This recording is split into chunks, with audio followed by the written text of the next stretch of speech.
Good evening, everyone. We're going to call this meeting to order. I hereby call to order the Board of Directors' regularly scheduled meetings of the New Jersey Transit Corporation, New Jersey Transit Rail Operations, Inc., New Jersey Transit Bus Operations, Inc., New Jersey Transit Mercer, Inc., and New Jersey Transit Morris, Inc. I would like to take this opportunity before we formally begin the substance of the meeting to welcome our new board members.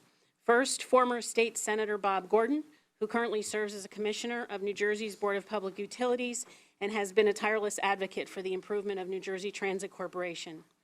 James D. Adams, a licensed professional engineer and vice president for KS Engineers. Sanjika Doshi, a councilwoman in the township of Cherry Hill. Cedric Fulton, former president of MTA Bridges and Tunnels and former director of Port Authority Tunnels, Bridges and Terminals.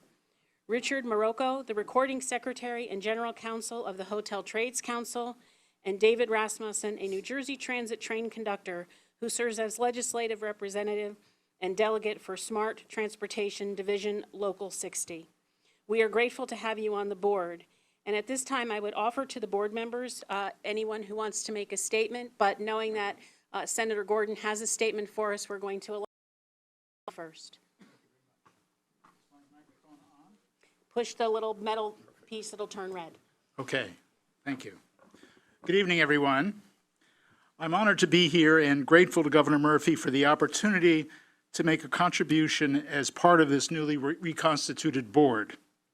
I look forward to working along with our chair and my new colleagues on the board to achieve our goal of providing our customers with safe, reliable, and affordable service that they have a right to expect.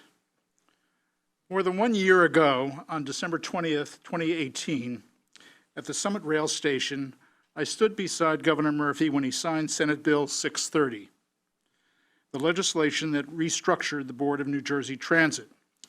The legislature, by passing S 630, and the governor, by signing it, have issued a mandate to us to establish an independent, proactive, and fully engaged board of directors that will provide the guidance needed to turn the nation's third largest transit agency into a national model once again.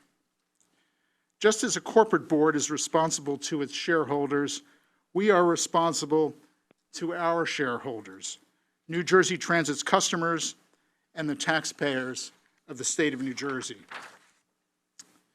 Few would dispute that fixing New Jersey Transit is the greatest challenge facing our state and one of its greatest priorities. I believe that unless we restore services to the level expected by the public, the economic future of the state is at risk.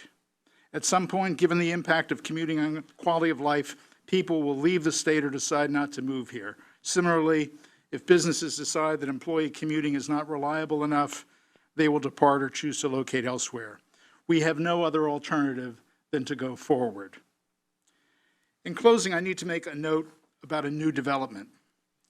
As you know, I am a commissioner of the Board of Public Utilities, and this week I was informed by the Attorney General's office that there is a statute that raises questions about whether a commissioner of the BPU can sit on the Board of New Jersey Transit. This statute, enacted in 1911, appears to be unique to the BPU. I am told that no comparable restriction is applied to any other agency besides the BPU. For history buffs, I would point out that this appears to be part of a package of progressive legislation that Governor Wilson advanced in an effort to try to contain the influence of the railroad barons and the county bosses. Clearly, that doesn't really apply to my case. I do believe the question will be resolved in a matter of days, but in the meantime, on the advice of counsel, I will not be voting on any item on today's agenda. My friends, we have a lot of work to do, but I'm confident that we are going to succeed. Thank you all very much. Thank you, Senator Gordon. And for the record, for the secretary, we will do a roll call vote on each motion we take tonight so that the record is clear on votes. Are there any other members that would like to make a statement? Please go ahead. Thank you. Thank you, Madam Chairperson, for the opportunity to introduce myself. Let me begin by expressing how honored I am to be sitting on the Board of New Jersey Transit. It is both exhilarating and humbling to be part of one of the largest transportation agencies in the country, to be part of an operation that bears the awesome responsibility of getting 250 million passengers to work, to school, to the doctors, and back home again each year.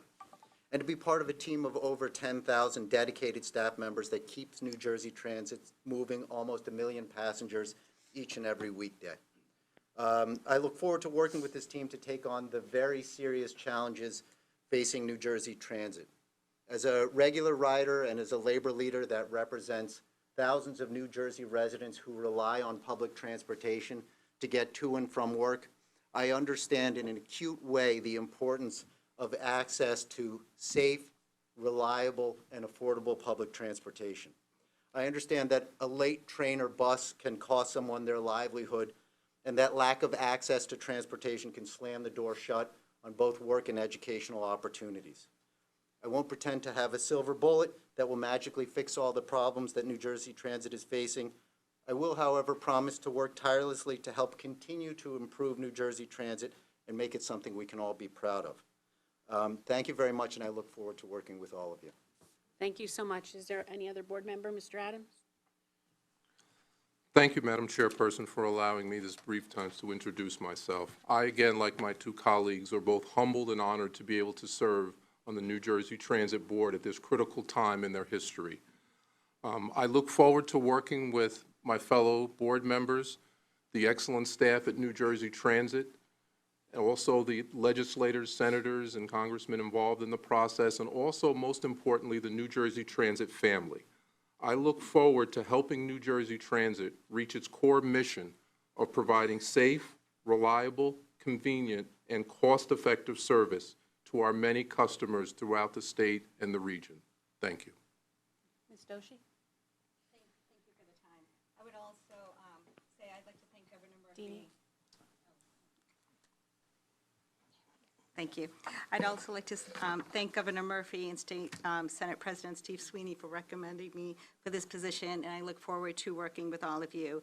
And I just wanted to say that I will do my best and work hard and contribute where I can to improve and expand New Jersey Transit, especially in relation to South Jersey. Thank you. Mr. Fulton? Thank you, Chair. Good evening, all. First, I want to thank Governor Murphy and the Senate Judiciary Committee for appointing me to this board. I consider it an honor and a privilege to serve the citizens of this region. After close to 30 years in the transportation industry, all of it in New Jersey and New York, I know firsthand how important New Jersey Transit is to the people who live and work in the region. From quality of life to jobs, recreation, and the economy, we are impacted by how well our transportation systems work. My goal on this board is to help the governor, the legislature, my colleagues on the board, and perhaps most importantly, help Ken and the professional employees of NJT deliver the first-class, safe and reliable transit services that the citizens of New Jersey deserve. Customer service has to be top priority. Safety and security cannot be compromised. System reliability is vital. Resources are precious, and to the end, we need strategic planning and direction that is an outgrowth of vision and leadership to help guide our decisions today as well as into the future. I am sure that most would agree our ability to improve is directly related to stable funding, a strong, motivated workforce, along with strategic and consistent infrastructure investment. While the challenges are many, I stand ready to act with a sense of urgency to help New Jersey Transit retain its former glory as one of the most highly respected transit organizations in the country. Thank you. Yes, thanks, Madam Chair. Yeah, I also look forward to assisting the other board members. I appreciate the opportunity. I want to thank my general chairman, Jerome Johnson, for having the confidence in me to nominate me for this position. I bring to the board over 30 years of railroad experience as a conductor.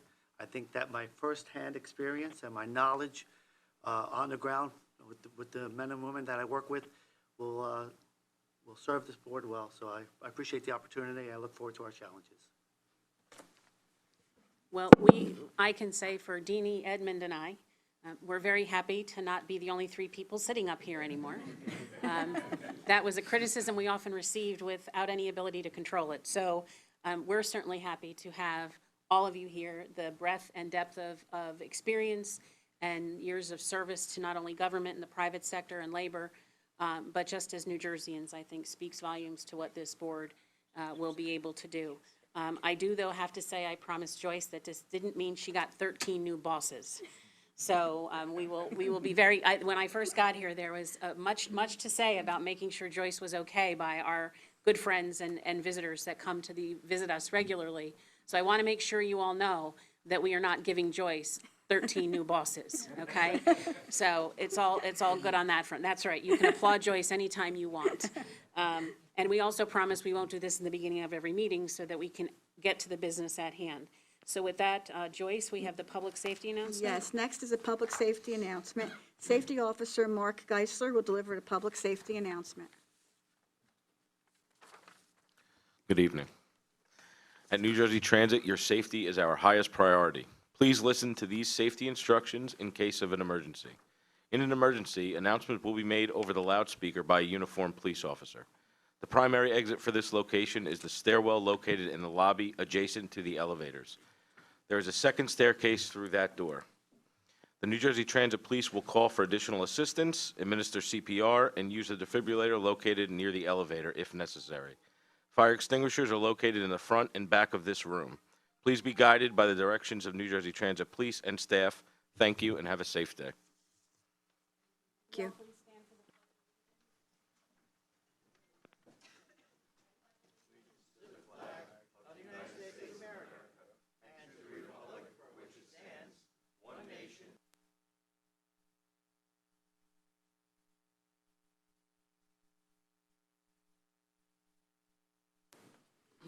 Yes, good evening, Chair Gutierrez, Cacchetti, and board members. I will now take roll call.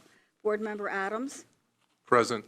Board Member Ajmani, Board Member Doshi, Board Member Fulton, Board Member Gordon, Board Member Greaves, Board Member Marocco, Board Member Rasmussen, Board Member Caulfield, Chair Gutierrez, Cacchetti. Here. Thank you. Next is the open public meetings notice. Adequate notice of today's regularly scheduled meetings of the Board of Directors of the New Jersey Transit Corporation, New Jersey Transit Rail Operations, New Jersey Transit Bus Operations, New Jersey Transit Mercer, and New Jersey Transit Morris has been provided in accordance with the Open Public Meetings Act and Public Law 2018, Chapter 162. The meetings will occur concurrently. Notices were filed on February 6, 2020, with the Secretary of State.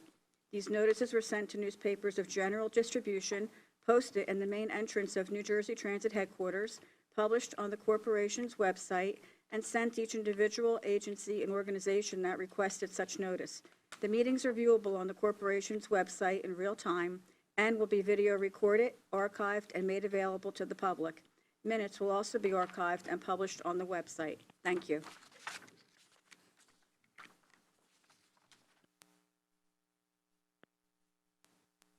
To enter session to discuss personnel matters, contract negotiations, and the status of pending and anticipated litigation and matters falling within the attorney-client privilege, including but not limited to the personal injury claim of Raphael Robinson and the financial advisor for the New Jersey Transit Grid.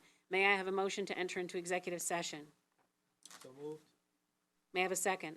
Second. Is there any discussion? If there is no discussion, Joyce, would you please take roll?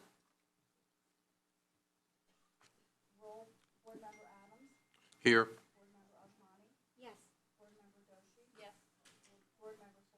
Yes.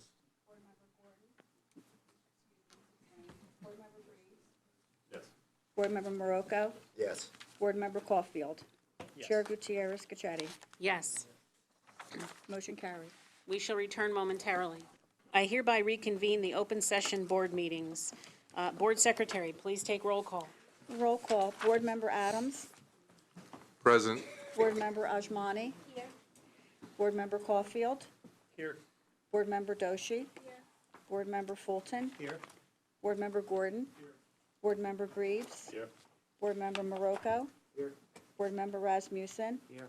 Chair Gutierrez, Cacchetti. Here. May I have a motion and a second to approve the minutes of the December 11, 2019 board members? So moved. May I have a second? Second. Any discussion? Hearing none. Joyce, would you call roll, please? Board Member Adams. Yes. Board Member Ajmani? Yes. Board Member Caulfield? Yes. Board Member Doshi? Board Member Fulton? Yes. Board Member Marocco? Chair Gutierrez Cachetti. Yes. Thank you. At this time, Kevin Corbett will present the President and CEO's monthly report. Good evening, and thank you, Chair and members of the board. Certainly, good evening to all the members of the public here today as well. I certainly want to welcome Senator Weinberg, who has joined us this evening. And to begin with, I would also like to welcome our new board members today, first day and some very good committee meetings. It's a real pleasure to have you all on board. They certainly bring to our organization invaluable experience and perspective that will help us accelerate our transformation. I'm grateful for your service and look forward to working with you. Before I get to the heart of my update, an important housekeeping announcement. We just came out of executive session under the leadership of our board chair. Beginning next month, this board will move its executive sessions to the end of our meetings. Yeah. Okay, you can give us a round of applause. Thank you. Thought you'd appreciate that. This means the public speakers will no longer need to wait until the executive session is to end before addressing the board. They can do so right here at the start of the meeting. We heard what you've been saying and the feedback on that, and we understand that you take time out for the day, your day to come to our meetings. We want to encourage that and certainly to be active in the meetings. But the executive session, we had to do it in a way that also honors the rules and regulations governing public meetings, et cetera, and executive session. But we're able to do that in a way that on ad hoc basis that may have to happen before a meeting, but generally that we are going to do that. So we do the executive sessions at the end of the meeting after the public comment sections. Now I'd like to touch on some of the items since our last meeting. As you know, it's been a few months, and I'd like to update you on some of the progress we've made since the last meeting. I think just looking at the numbers, as you know, we've been more transparent, putting more up on our website and more access.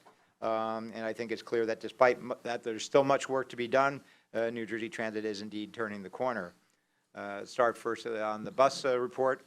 On the bus side, we celebrated a recent milestone in our continued effort to restore the rank of bus operators. We just graduated our 700th new bus operator since January 2018. And that certainly is a testament to the hard work of our HR and bus operations training department. Between March and September of 2018, we were averaging about 40 missed bus trips per day. In the past 6 months, our daily average is less than 9 missed trips. And that's keep that in mind, that's out of a total of about 10,000 daily trips provided each day. These new hires alone will result in nearly 2,000 more passenger trips each weekday, or more than 500,000 additional passenger trips per year this year. On the bus side, I'm also pleased to announce that in December, New Jersey Transit secured a $17.3 million FTA grant to buy up to 25 new articulated buses. Those are the long, sort of the accordion-type buses. And in addition to the 85 that we already put on order last year. We competed nationally for these funds. Over 318 applications were made to the FTA from 270 applicants in 43 states and territories, and New Jersey Transit was one of only 7 applicants to receive the highest award through this grant program of $17.3 million. The buses we're buying with this grant will be deployed in garages in Hudson, Bergen, and Essex counties, and will help us to accommodate growing ridership in northern New Jersey. New buses typically replace older buses on a one-for-one basis, as in the case with the 85 articulated buses we have on order. As the old ones are retired, we replace them with new ones. This is the first time, these 25 new additional buses are the first time since 2006 that we're actually expanding the bus fleet. And we couldn't have done this, I would point out, without strong support from U.S. Senator Bob Menendez and Congresswoman Mikey Sherrill. With the addition of these buses to the new cruiser buses and articulated buses already on order, we'll take delivery of nearly 230 new buses this year, more than 1 bus every other day on average. One of the things that certainly has been concerned is on the environment, and with bus is the issue of bus electrification. As we replace hundreds of buses in our fleet to improve reliability and keep New Jersey moving, we're aggressively pursuing the electrification of our bus fleet. Last month, New Jersey Transit held a full-day workshop with representatives of the Rocky Mountain Institute to identify opportunities to electrify our bus fleet and to develop a roadmap towards a full net zero emission fleet. From an economic, environmental justice, and health perspective, our goal is for New Jersey Transit to be a nationwide leader in the push towards a net zero emission fleet.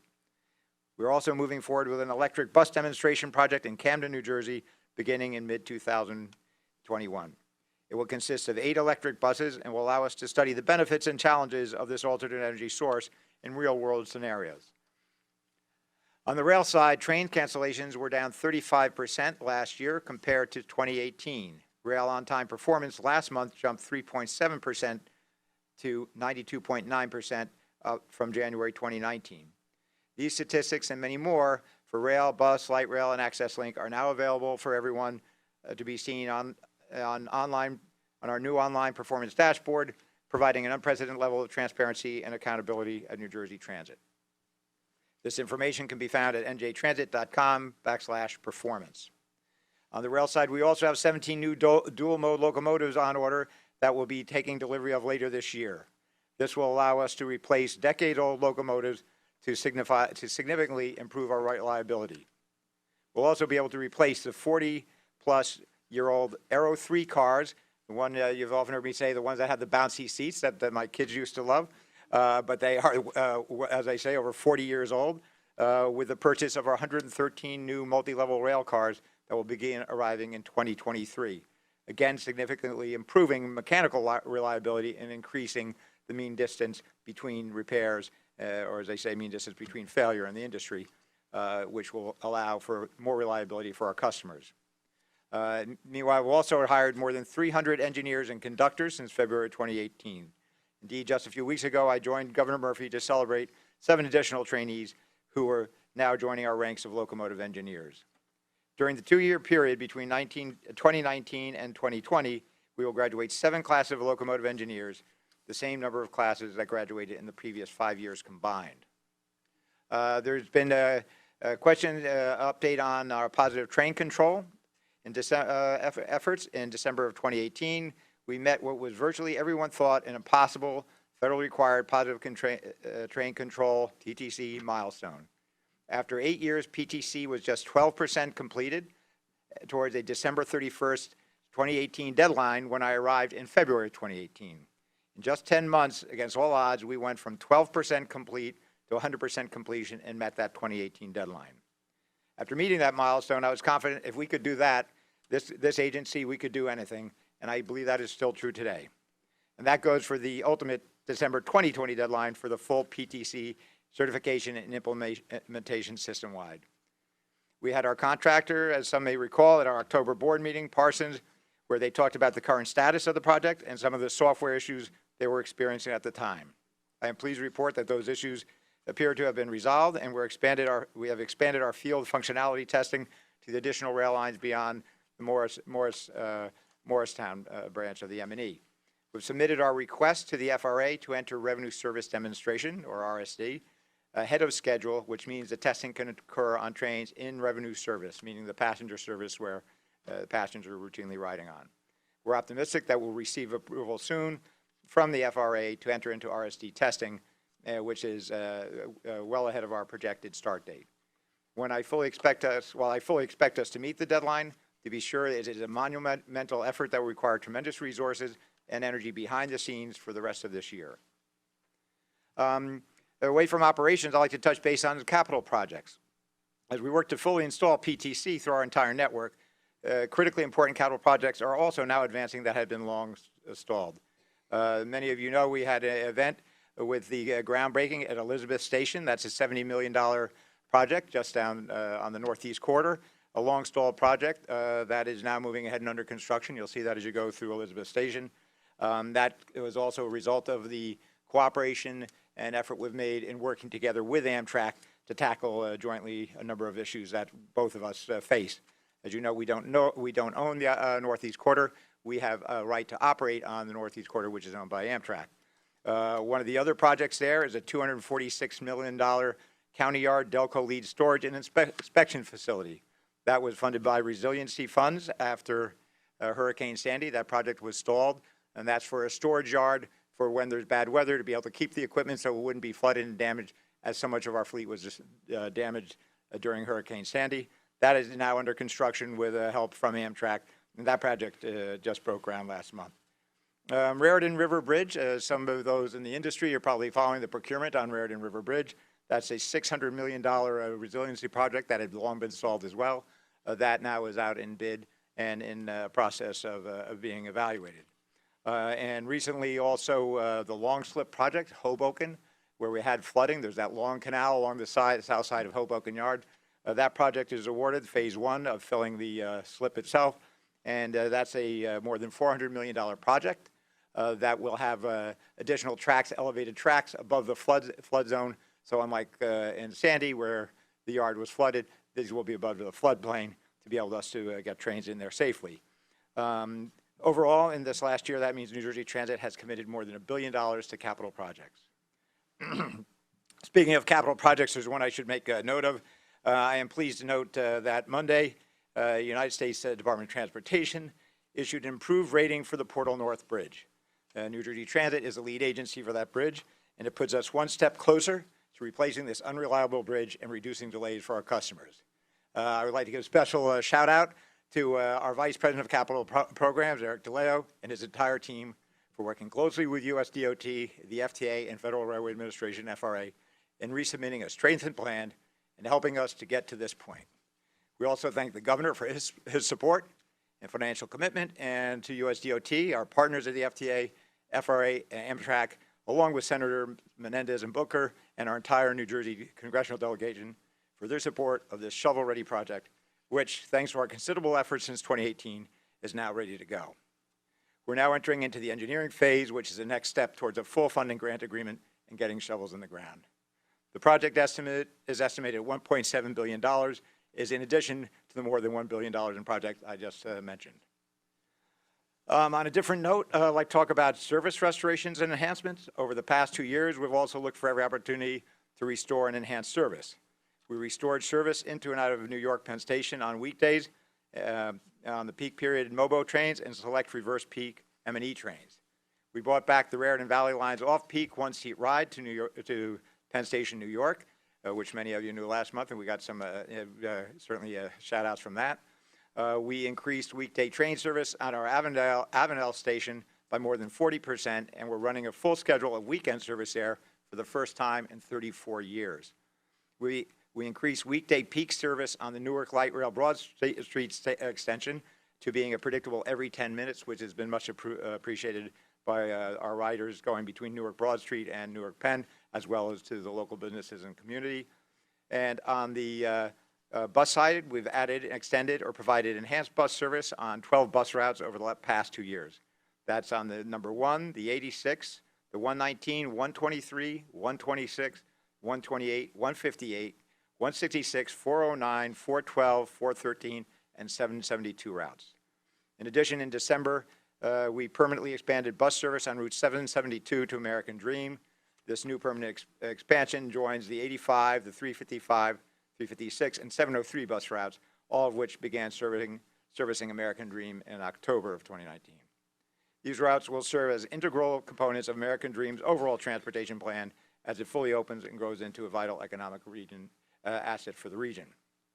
When combining NJ Transit's permanent and expanded routes with the significant potential we have seen from the Innovation Challenge, I'm confident that we will continue to effectively meet expected travel demands to and from the Meadowlands and American Dream.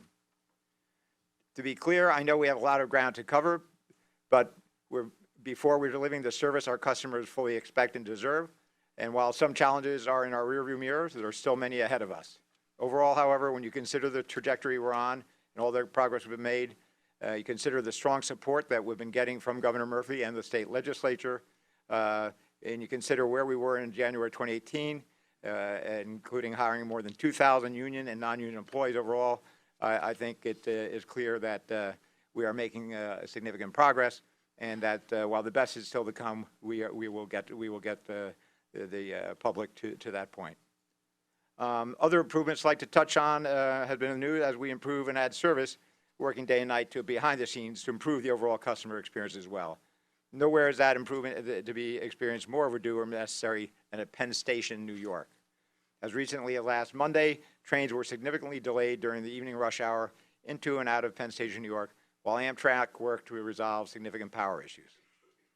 As this incident demonstrated all too clearly, our region is disturbingly dependent on two century-old tunnels into and out of New York City.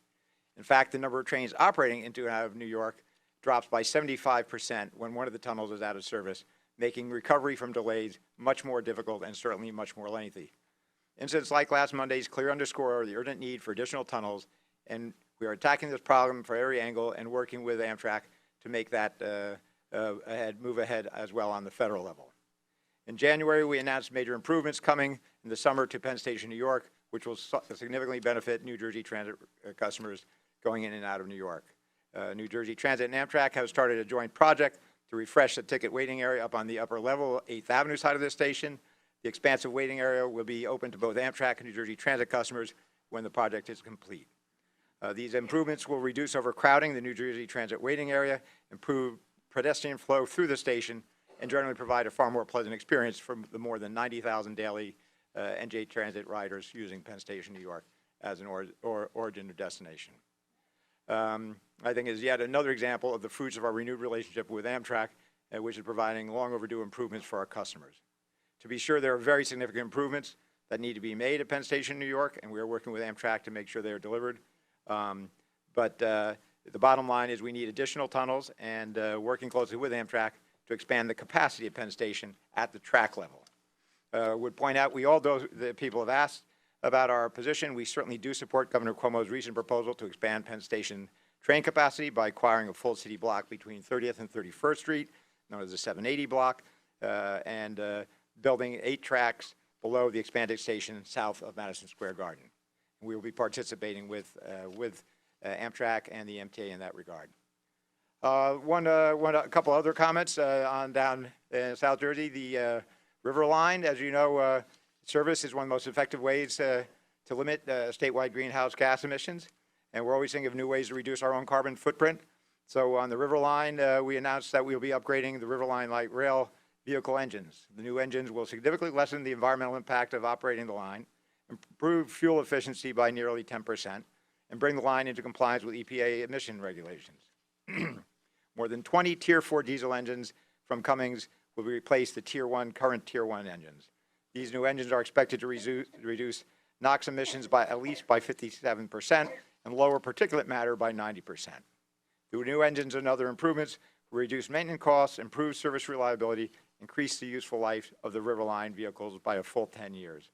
The project is expected to be completed by the end of 2023.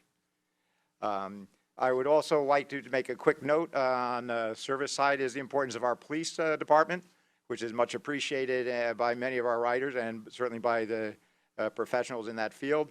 We have also added 16 new police recruits. In January, we proudly welcomed 16 of those recruits to New Jersey Transit's police department family. And speaking of welcoming people to the NJ Transit family, I'd like to point out a key new member of our executive management team, Naeem Din. Naeem, where are you? There he is. Naeem joined Transit in November as our new Chief of Equal Employment Opportunity and Affirmative Action. Naeem was formerly the Deputy Chief Diversity Officer at the MTA. Prior to becoming the second in command for EEO matters at the MTA, Naeem served as the Assistant Counsel in the General Counsel's Office at MTA headquarters. He holds a master's degree in international studies from the City University of New York, a bachelor's degree from CUNY, Brooklyn College, and a JD from Cardoso School of Law in New York.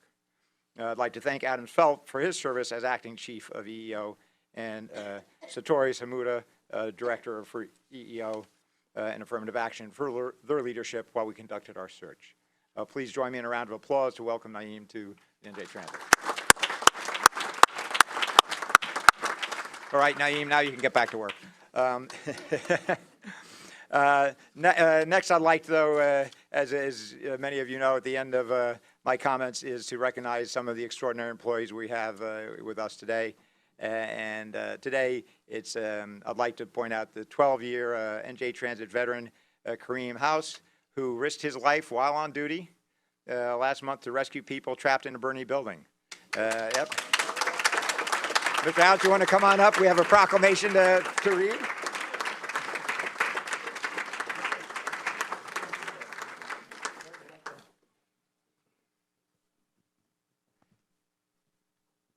Thanks. Kareem, whereas on January 21st, 2020, Bus Regional Supervisor Kareem House was on duty in Jersey City when he observed smoke coming from a nearby house and went to investigate further. And whereas once in front of the house, Mr. House saw flames and ran into the apartment building and rang the doorbell. Mr. House told the mother and children to leave the house because there was a fire. And whereas Mr. House asked the mother how to get upstairs to the other apartments where the fire was located, and he was told the door was on the other side of the house, he continued to ring doorbells to help people leave the building. And whereas Mr. House went to the apartment where the fire started and used his fire extinguisher to put out the fire, but the smoke was too heavy. An off-duty fireman and a construction worker joined him in trying to extinguish the fire. And whereas Mr. House's priority was to make the scene as safe as possible for everyone, and whereas due to the cold weather conditions, the corner bodega allowed residents inside the store. Mr. House noticed that some of the residents were not dressed properly since they left the building with only the clothes they were wearing. Mr. House bought T-shirts and socks for the residents with his own money. Yeah, yep, right?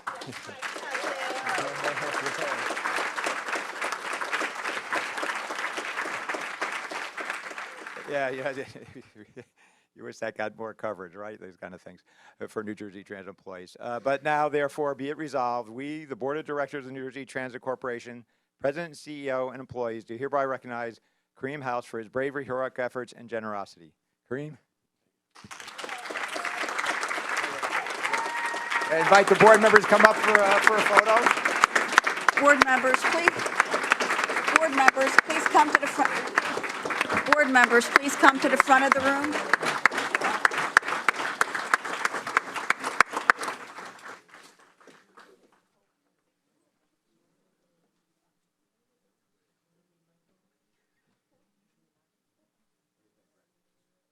I'm so proud of you.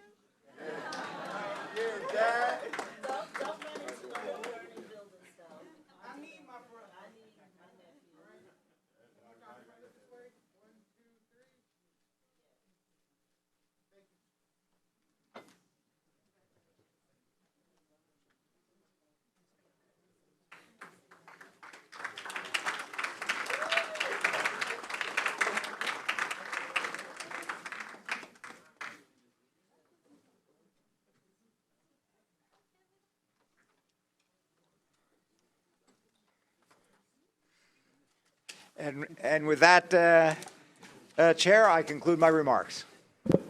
Thank you very much, Kevin. We're going to take a slight departure, and I hope everyone will be patient with us. We are going to go ahead and ask Suzanne Mack to deliver the advisory committee report, as she has to get going. Yes, she does, so we need to get her in and out. Thank you, Commissioner and board members. It's very kind of you. I had a little slip and fall accident and broke my arm and have just recently had surgery. So I really appreciate the fact that you would be able to take me at the beginning of the meeting rather than the end. Although I have to tell you that as chair of the North Jersey Advisory Group, we really enjoy very much listening to everybody who comes to speak, because it's really part of our mission to hear everybody that speaks. But I really came tonight as a sign of respect to all of you. I am so excited that after the governor's intention to reform New Jersey Transit, the first steps were the audit. Now we're working on the strategic plan, and we finally have almost a full complement of board members to help you and the members who have been working so hard without a full board. So it's been, it really, I came tonight. The advisory board's two, north and south, so I'm representing myself as from north, but Anna Marie Ganella from the south. We are here to advise you. You should consider us your staff, your input. Our mission is to support the transit board. We have wonderful commuter groups in New Jersey, but for us, we have done, you wanted to have a bike policy. We wrote the bike policy after public hearings on the bike policy. You wanted to have a fair fare policy. We worked with you, and you had us have public hearings on that. So you should, as you get to know us and as we understand what your interests are, we are here to advise you and to offer more resources from the community to you. So I am here tonight to just welcome all of you, and we are very, very supportive. We meet 10 times a year and sometimes more, But we do have monthly meetings, and my normal thing is to come here and explain just what we did this last month, and we did quite a bit. We're very happy about the Portal Bridge. We're also happy about the discussion on full funding. That's something that we always discuss. Strategic plan, Ray Greaves knows that we always discuss that. But I'm also here and very thankful that Senator Weinberg is here and Senator Gordon now. I mean, while you weren't here, before you were all here, the last 4 years before this administration came in, you two were the people who were trying to get New Jersey Transit back on track. And it's very, very pleasant for me to see what can happen in the future here. But in the meantime, Kevin has been doing more than his yeoman's job. This month, we talked about Delco, and for us who were here during Sandy, we know how important it is for us to have some place we can actually put the trains if we ever have a weather event again. We also had a very great presentation on TDO, Transit Development Districts, where we talked about Somerville, we talked about the great work that was being done out there. We also talked about Hoboken, which has been going on for a very long time, as you know. But these are the type of things, if I was looking at this board, you represent so much talent, but what you will find out is you are now the policymakers of a billion-dollar corporation, but there is so much work that goes on day in and day out. And the fact that through the chair, that you recognize your employees, you understand the value of the riders, but also the employees here, the bus drivers, the train operators, and what Kevin just did before. We have such wonderful people who are part of New Jersey Transit. So I could talk to you about everything we did this month, but I would actually just want to tell you that I am so pleased that I came out with my broken arm to just welcome you. And some of you know me because I come and you've been here before, but the committees are here to serve you, to help you, and we are very excited about the constitution of the new board. Thank you. Thank you very much, Suzanne. We certainly appreciate your service to New Jersey Transit. At this time, we will address public comments.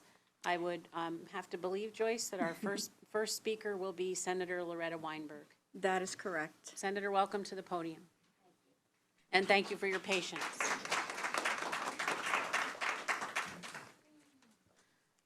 Thank you very much, and good evening, everybody. And thank you to the representatives of the New Jersey Transit Justice for Mr.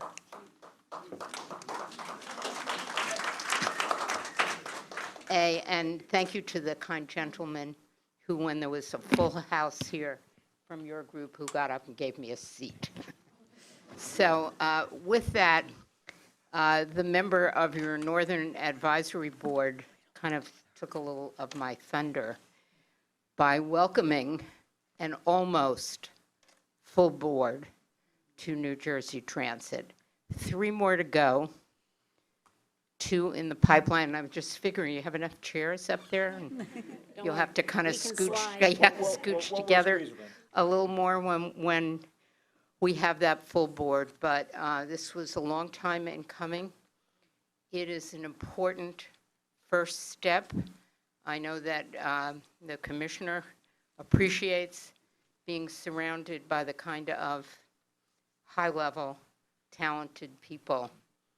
I had the distinct pleasure of meeting and talking to at least 4 of you very recently as you came through the Senate Judiciary Committee, and I'm looking forward to seeing 2 more appointed in the very near future, and knowing that Senator Gordon will have the full emoluments of office here, your very own water pitcher, and you'll be able to vote. Senator Bob Gordon, now Commissioner Bob Gordon, I should say, we served together on the Senate Legislative Oversight Committee. So I feel in a way we were the birth parents to seeing this board finally up and in operation. The centerpiece was the creation of a strong and independent board that would come in with transportation knowledge and expertise necessary to make the trains and buses run on time. This meant having a board that would ask the tough questions. So while I congratulate you all, I'm a mom and a grandmom, so I've got to give you some input, whether you want to hear it or not.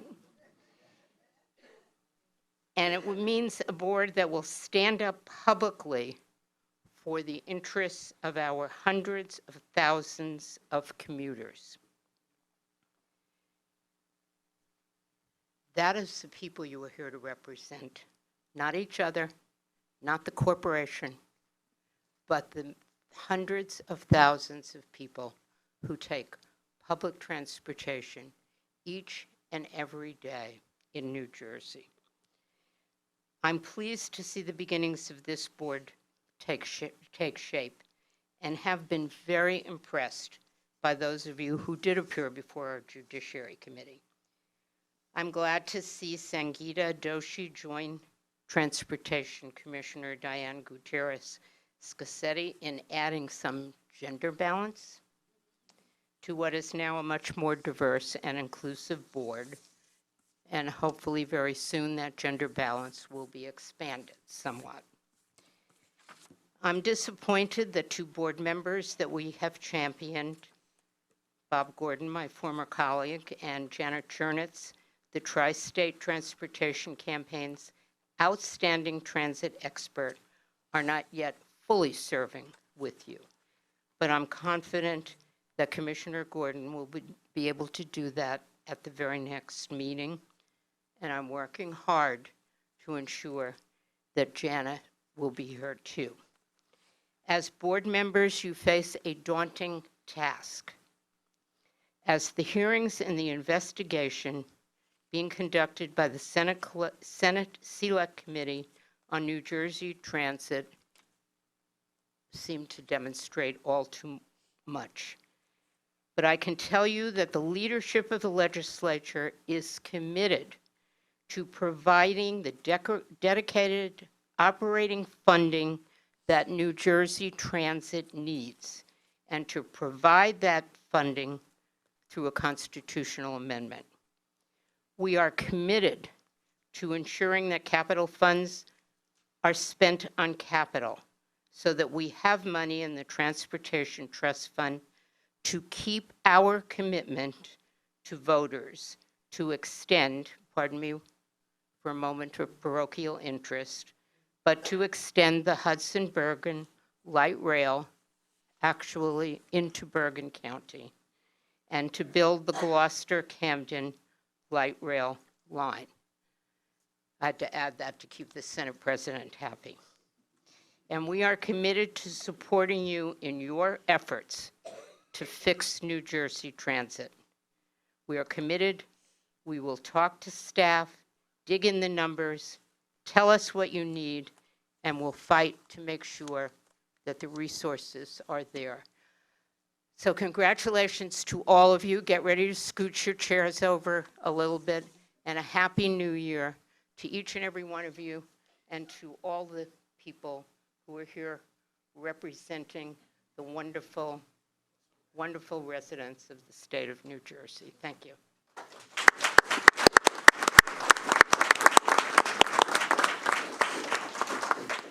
Chair Gutierrez-Scassetti, we have 15 additional speakers. Speakers, in order to give everyone an opportunity to be heard, comments will be limited to 5 minutes. If there are several people speaking on the same topic, 2 speakers will have 5 minutes to provide comments, and all other speakers will have 2 minutes to provide comments. The next speaker is Sally Gellert.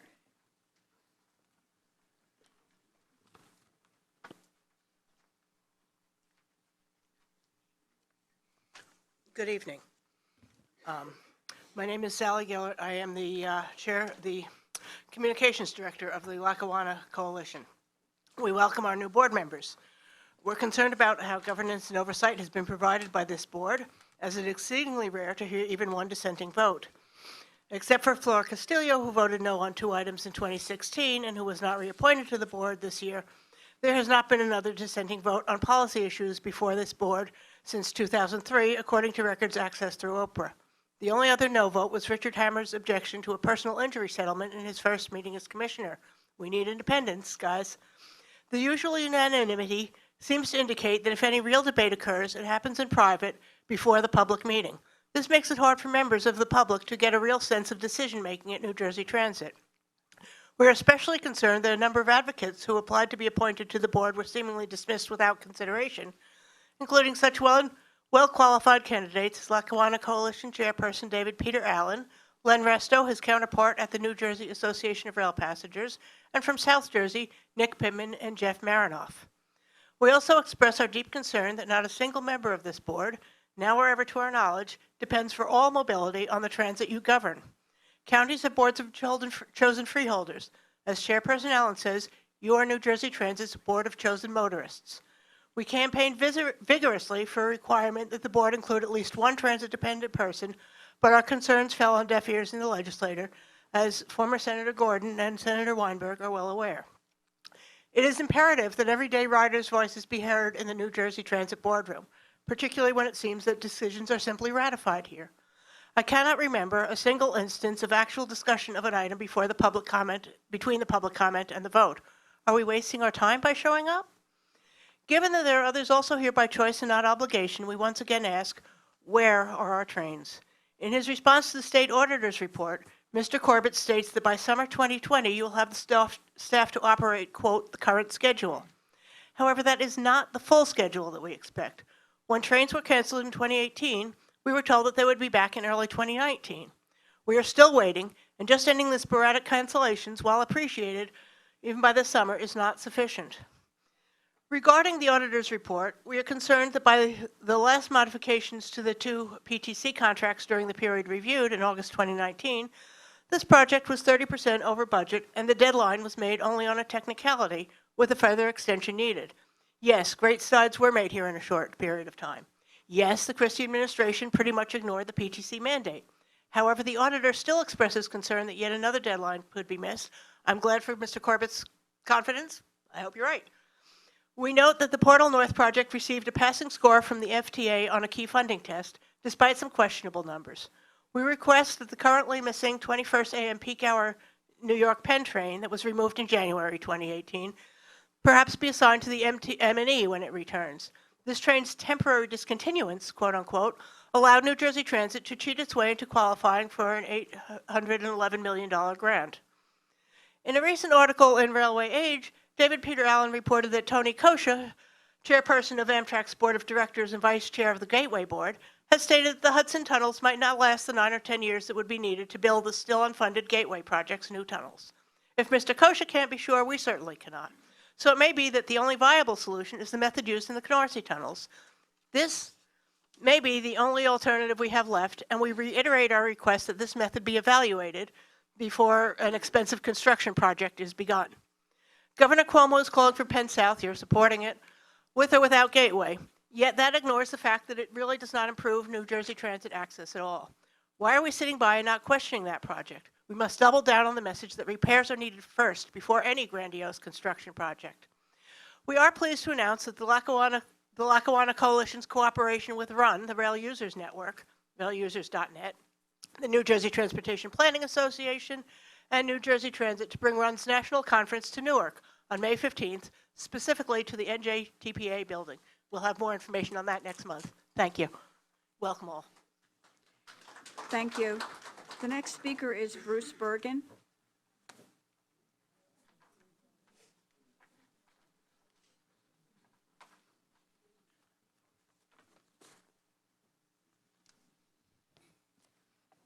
Good evening, Commissioner, board members, President Corbett.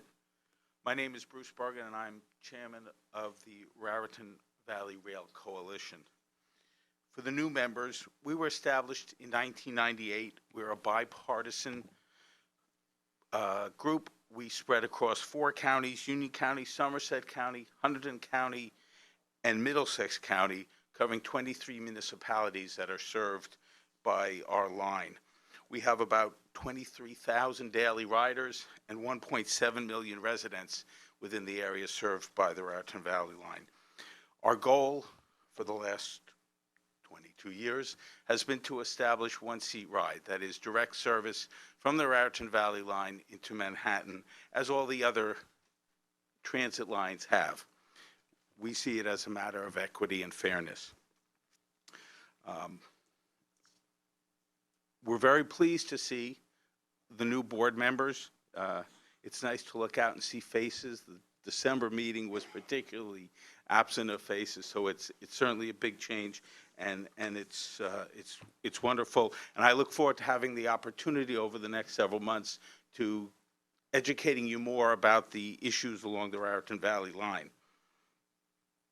I want to note, as has already been mentioned, that we were glad that the Federal Transportation Administration has finally recategorized the Portal North Bridge project so as to make it eligible for federal funds. It's certainly a significant step in the right direction and it's a very important component of the Gateway project. Nonetheless, we remain extremely concerned that the federal government continues to fail in its obligation to the public in failing to fund the entire Gateway project. The construction of the 2 additional tunnels under the Hudson River, and I'm sure I don't have to tell any of you, is absolutely urgent. As documented last year by the Regional Plan Association, and as I have pointed out many times, failure of just one of the 2 century-old tunnels, even for a short period of time, is disastrous. If we didn't need any more proof, the recent problem with the power and the breakdown of a train in the tunnel was absolutely impossible. It caused delay for thousands of commuters, obviously not only on the Raritan Valley line, but on all the lines served by transit.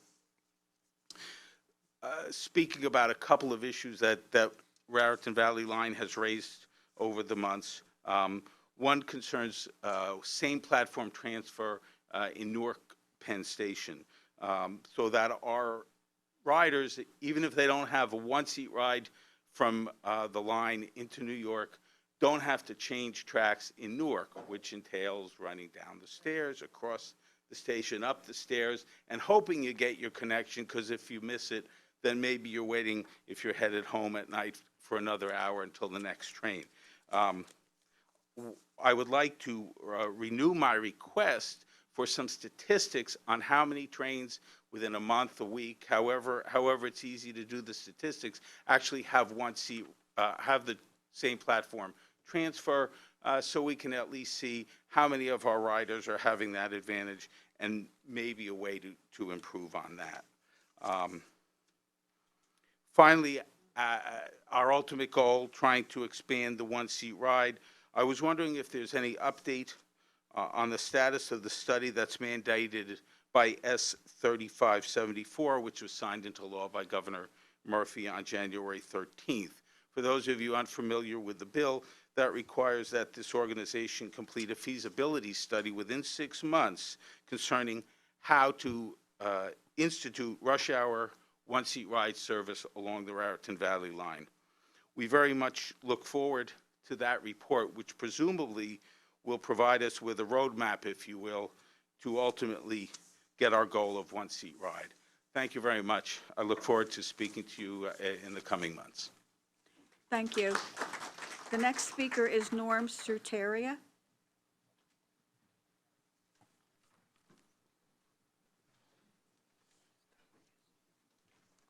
Good evening, Chair and members of the board.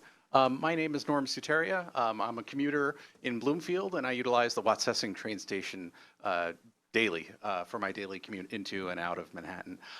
First of all, I just wanted to start off with giving kudos to all of you for, in your next meeting, having the executive session after the public comments. That is wonderful to hear.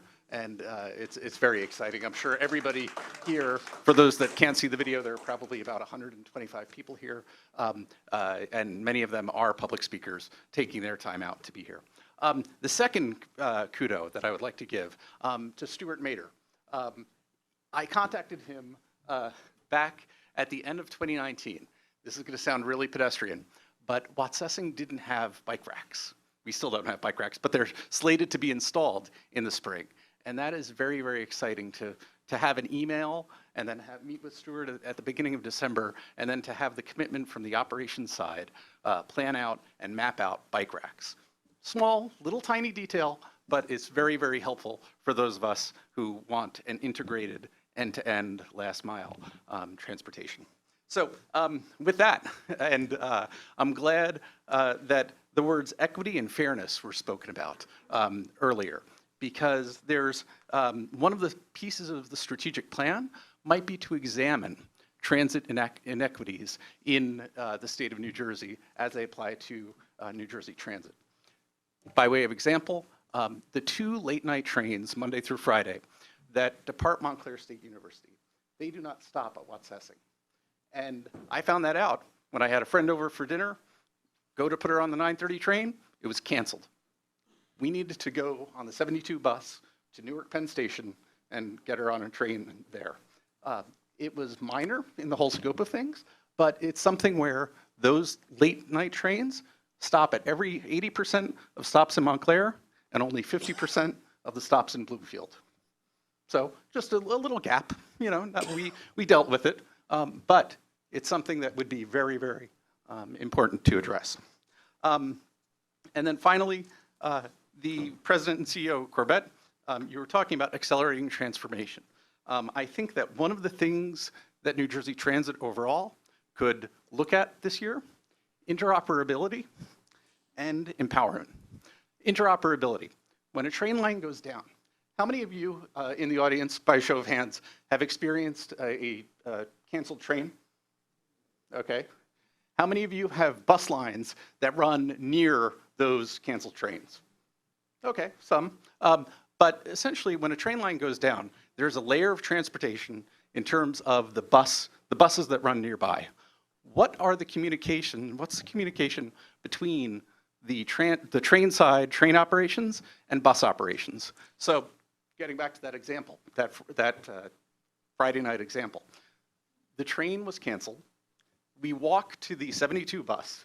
The 72 bus, he charges us full fare, despite the train being canceled, and there was no communication between train and bus. So if you could start to work on processes that would help bridge that gap, that would be very, very helpful and appreciated overall.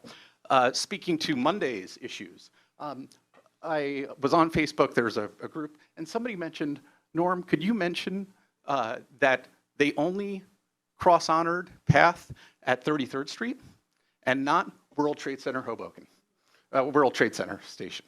So I think that that's another examination point that you could take a look at and say, 33rd Street and World Trade for cross-honoring with path would be advantageous in order to get to Newark.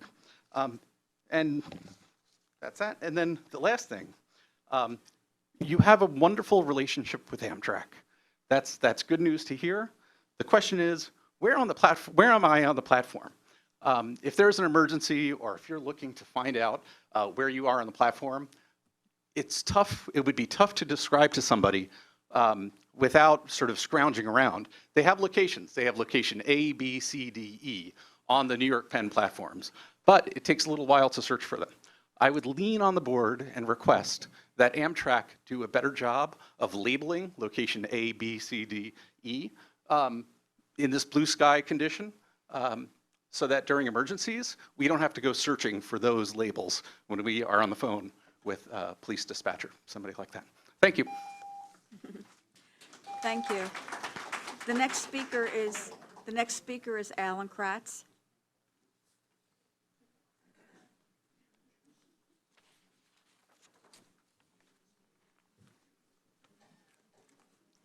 Good evening, board members. Thank you for the opportunity to speak tonight.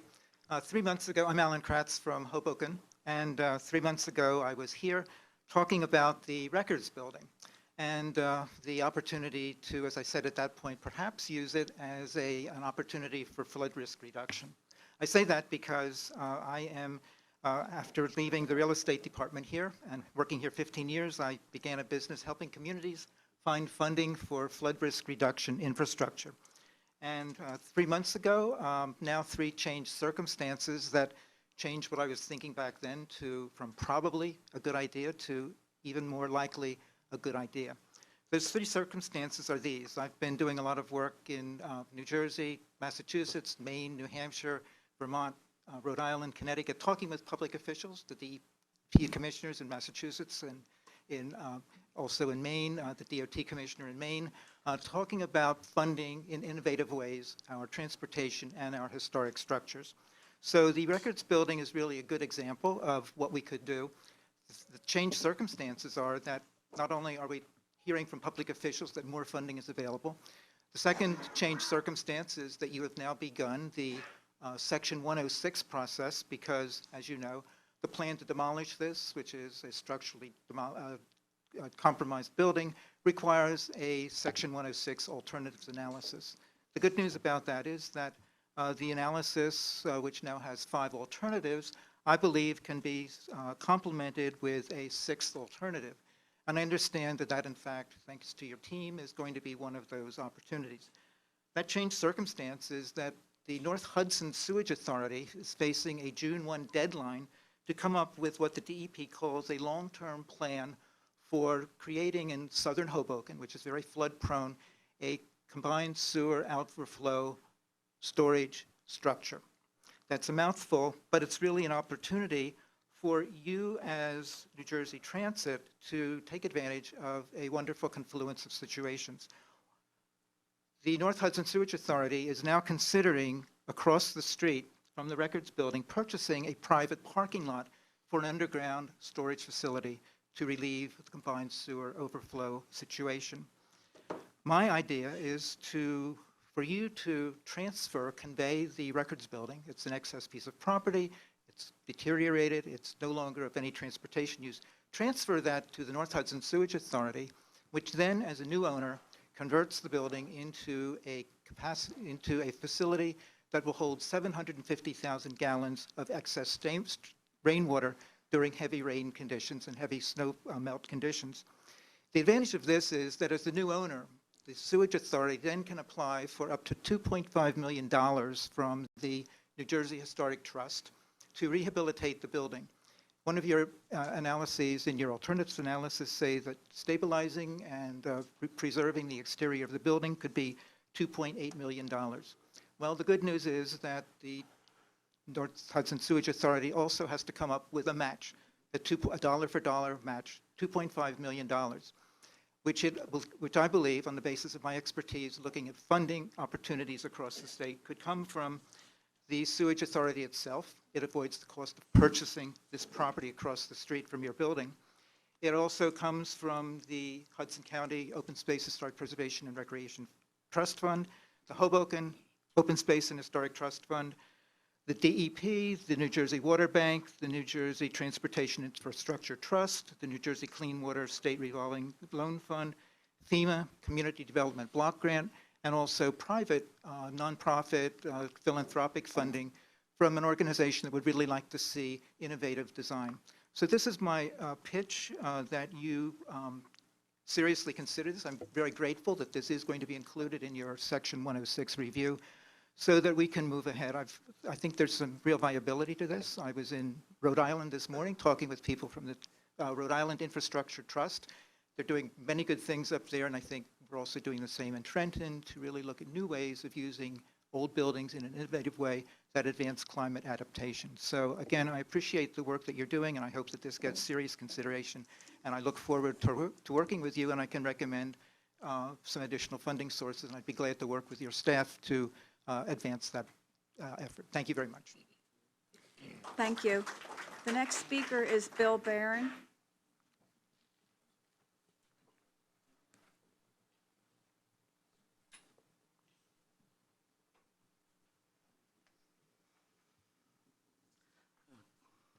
Good evening, board members and staff. My name is William Barron, Bill Barron. I'm a resident of Montclair, and I'm currently serving as the transportation chair of the New Jersey Sierra Club. As I'm sure most of you are aware, just under 50% of all the climate change and greenhouse gases emitted in New Jersey come from autos, buses, and trucks. Encouraging people to use public transportation in lieu of private autos is therefore a paramount strategy for combating climate change here. In May of last year, the chapter received a small grant from the Sierra Club Foundation, Clean Air Transportation for All campaign, to help develop programs that accomplish that goal of reducing auto usage. Over the past 6 months, we've completed 2 reports that we offered to the board. Copies were given to you. In the hopes that the recommendations that we put forth will be accepted and implemented by New Jersey Transit. These recommendations that we've made are low-cost, easy-to-implement recommendations that don't involve major capital funding or other things. The reports were prepared by 2 interns who currently attend the Blaustein School of Planning and Public Policy at Rutgers University. The first report that will be discussed in more detail by the next speaker, Matt Bewley, details how providing and promoting frequent bus service, defined as a minimum of 15-minute headways or less, or maximum 15-minute headways or less, has proved to successfully increase bus ridership in pure metropolitan areas across the country. Matt's report identified 14 corridors in 5 Northeast counties that currently qualify as frequent service, and further identified 16 additional corridors where slight scheduling changes can achieve the same goal. He will briefly summarize the benefits of frequent service corridors and the keys to successful implementation. Our second report takes a deep dive look at the myriad and often confusing desktop and mobile trip planning and scheduling apps that are currently on New Jersey Transit's websites, not only the desktop but also the mobile apps. And the report offers numerous examples of inaccurate, misleading, or incomplete information that's provided by the alerts and advisories prepared by New Jersey Transit staff. Our 2 main laments in this area are, first, that there is no single source for a rider to get all scheduling, fare, and route diversion information for all public transit in the state. This includes not just New Jersey Transit service, but service by New Jersey Transit's contract carriers, by the private carriers, by the counties, and by colleges. And second, that the agency does not distribute service maps, unlike all other transit agencies. Jordan Rosenblum will discuss our findings in this area and provide a few examples of the problems we found. We offer these recommendations in the hope that as New Jersey Transit rebuilds itself from the devastating budget cuts of the last decade, our recommendations can be incorporated into your improvement plan. We're pleased, the progress that has been made, that was outlined by Mr. Corbett earlier this evening. And as all of us recognize, there's a lot more to be done, and we hope we can help you with that. As I said in the beginning, we believe these are low-cost initiatives that can easily be adopted by New Jersey Transit and help us all achieve our goal of increasing bus ridership at the expense of private autos. Thank you. Thank you. The next speaker is Matthew Bewley.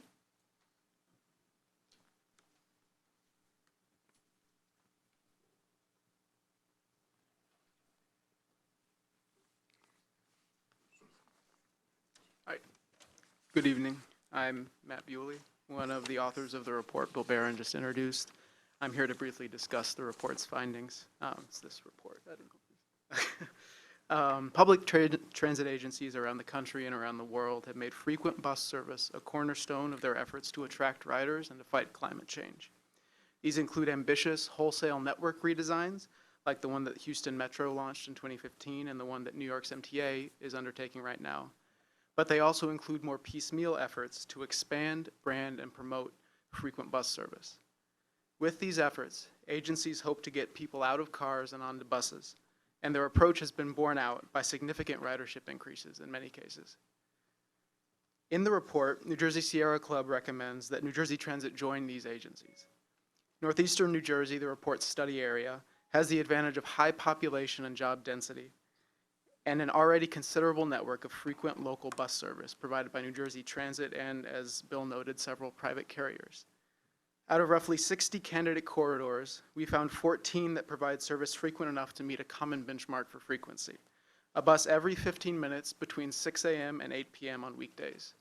At this frequency, riders start to see the bus as a show-up-and-go service.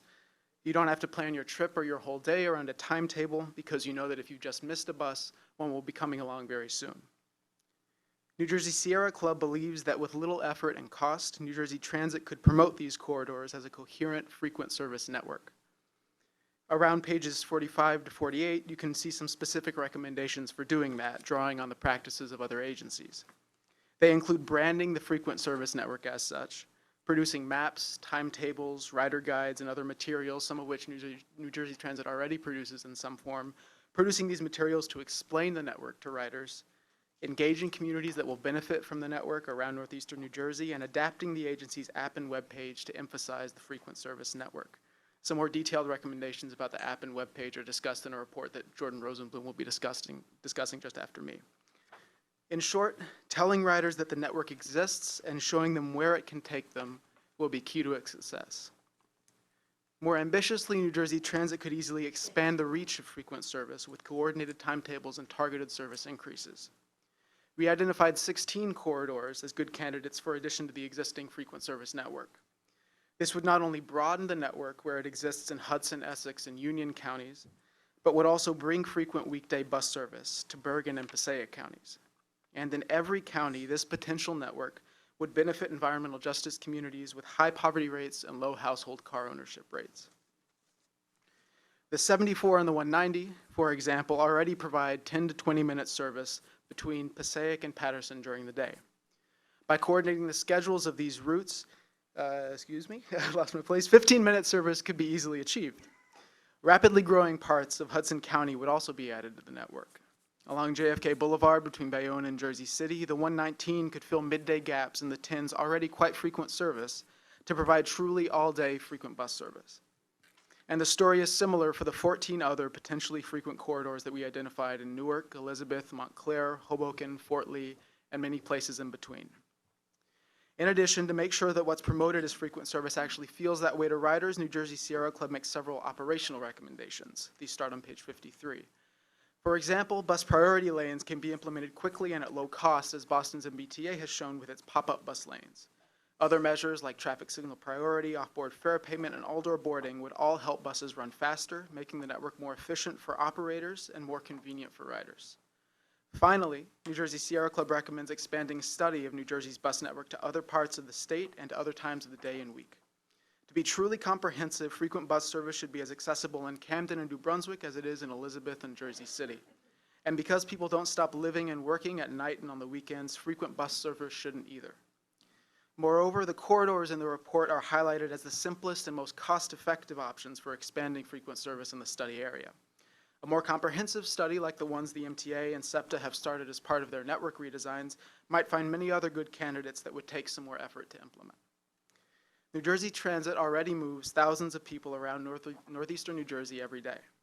By joining its national and regional peers and implementing a frequent bus network, it could move thousands more. Thank you very much for your time. Thank you.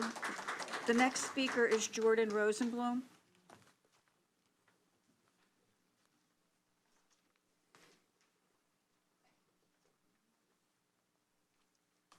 Hi, my name is Jordan Rosenblum. I worked with Matt and Bill and the rest of the Transportation Committee of the New Jersey Chapter Sierra Club to produce these reports. As part of the grant project, we conducted an audit of New Jersey Transit's desktop website and mobile application. One of the key elements of success for a public transit system is its accessibility features across its services, both physical and digital, so that riders of all backgrounds and experience can make use of the network with ease.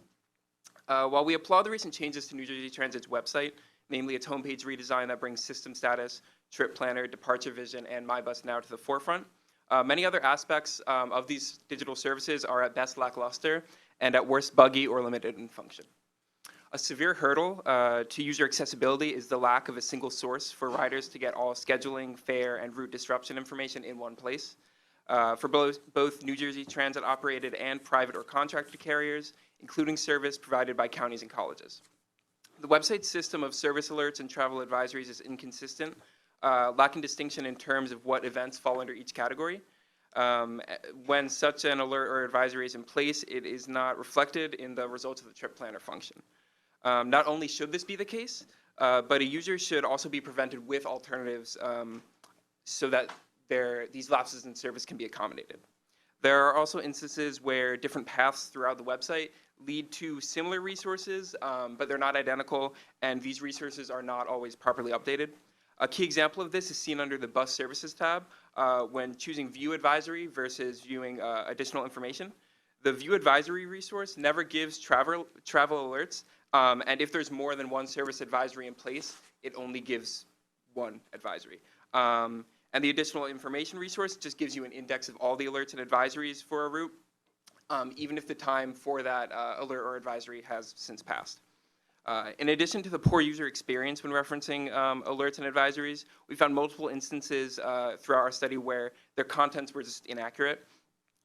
In November, an advisory detailing route detours in Ocean City due to roadwork cited the 508 and 509 routes as being affected, but the 508 doesn't operate in Ocean City.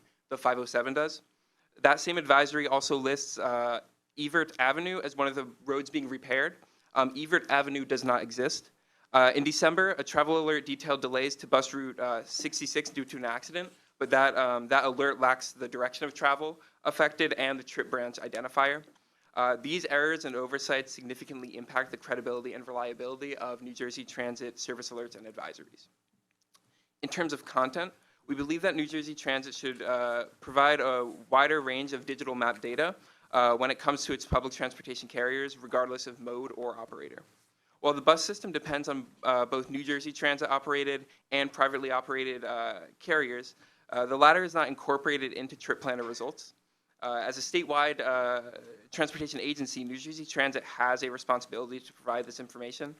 While most other transportation agencies in the country provide maps of their bus and rail systems, New Jersey Transits are not readily available and are not user-friendly, despite it being the largest statewide transportation agency in the nation. Lastly, the user experience when it comes to cross-platform functions between desktop and mobile leaves much to be desired. Many riders may start mapping their trip from their desktop in the morning or their laptop, utilizing New Jersey Transit's website. But throughout the day, they might move to their smartphone as they begin their trip. With this in mind, it's critical that the functions and the experiences found on both the website and mobile application are replicable and familiar in terms of the functions that they provide and the results. For example, the icon for a departure vision on the website is a train, clearly representing itself as a resource for rail-related trips. On the app, it's presented as a clock, and it's not immediately clear what service that might provide.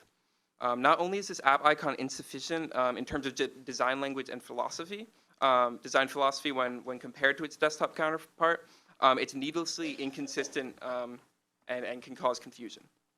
Other instances of this lack of icon continuity can be found, and we believe that by establishing a clear and consistent design language across web and mobile resources, the user experience can improve to such a point where riders feel comfortable relying on both versions of New Jersey Transit's digital tools without confusions or worries of inaccuracies. Thank you for your time tonight. We truly believe that by building a frequent service bus network and addressing many of the user experience concerns, New Jersey Transit will play a big role in reducing vehicle miles traveled in the state, and the Sierra Club is ready to help implement these recommendations. Thank you. Thank you. The next speaker is Tim Sevener. Tim Sevener.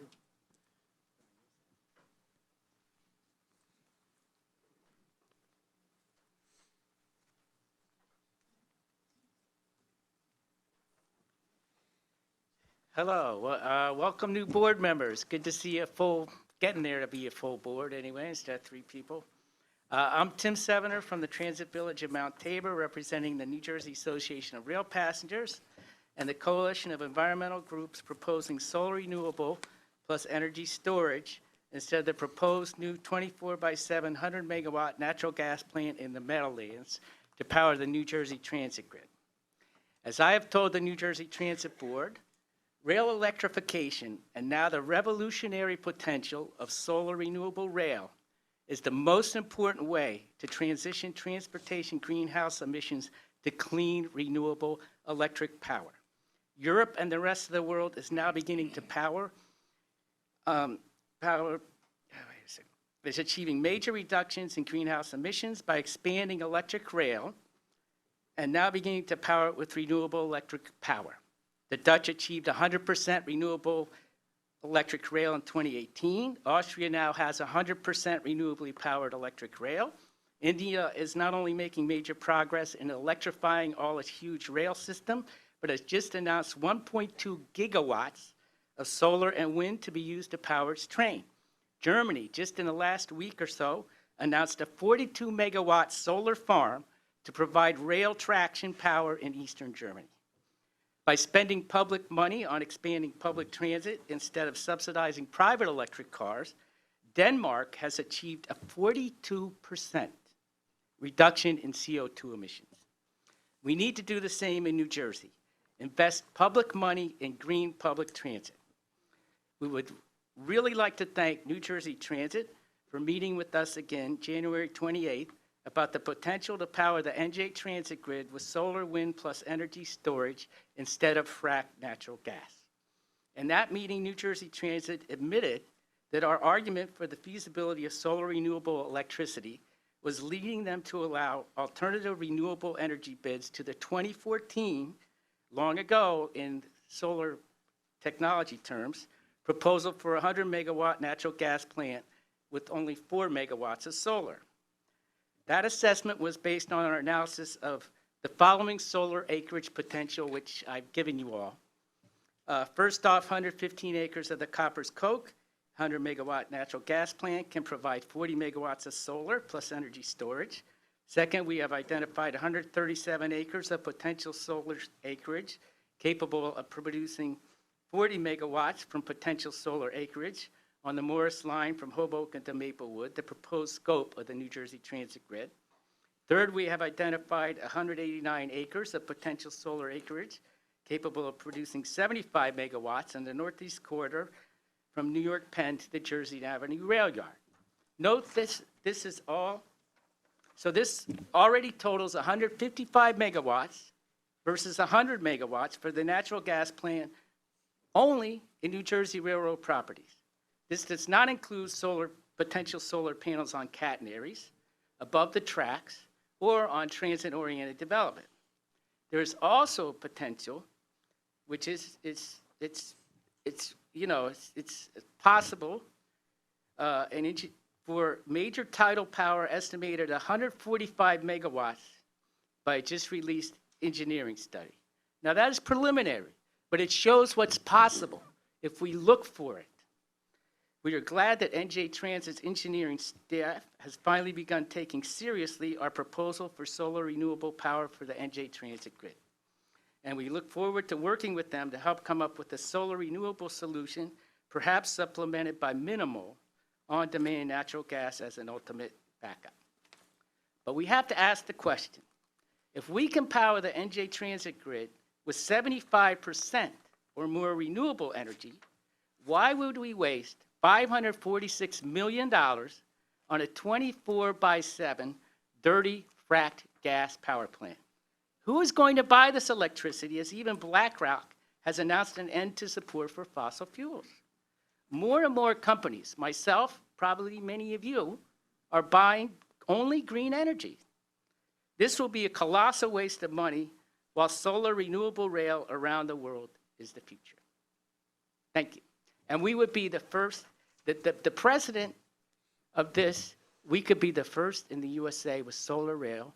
The rest of the world is doing it. But we could be, New Jersey has always been a technological leader. We can use this money to be the first to do solar rail in the United States.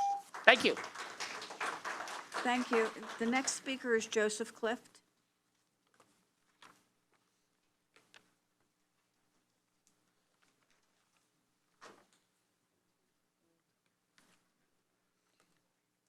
Good evening. I want to welcome the new board members. It was pretty lonely for a while up there. This big arc and just a few folks, huge improvement. Let me just say, my name is Joe Clift. I've been coming here for 16 years. I'm a past head of planning at the Long Island Railroad. I'm across the Hudson Ocean. I live in Manhattan. But you all are really welcome. And I want to say to you, think about the idea, think about your job as board members of not being able to be reappointed. Think of yourselves as a one-term board member. You don't have a chance to get reappointed, you don't owe anybody anything, and then hopefully you can do what's needed, which is to search out the facts, get rid of the fiction. There are a lot of problems in this organization, and if you're thinking about staying on board, that's the first problem. So let me just say, it's really important to think of yourselves as independent. If you do that, I think you can be a major improvement. I want to talk about a few things. Mr. G's people are here tonight. Maybe the new board members can help everybody else solve that problem. It's really embarrassing for me every month to come here and see all the people here. There's got to be a way to solve this without breaking the rules, and I hope that can happen. Locomotive engineers, we still don't have dates certain for any trains to come back. The first thing you do as management, you set a goal based on what you think can happen, you publish that, and then you work like heck to get there. Without a goal, who knows what can happen? The only train I know of in terms of when it's coming back, there's a missing train that was referred to earlier, the 21st train at peak hour out of New Brunswick, 31:22 in the morning, was canceled in early January 2018 because of work at Penn Station and positive train control. Now you have no engineers. And Mr. Corbett, in a letter to the editor of the Daily News, said it'll be back by 2026. That's 6 years from now. That was in the discussion about how Portal Bridge either does or doesn't make the grade at New Jersey Transit. But we need transparency on PTC. We need transparency on the locomotive engineers, monthly reports. Look at what the MTA does with PTC. They're all over it. Now I want to show you, I've got a show and tell here. This book, and most of you have a copy, hopefully, of my handout. You have a piece there.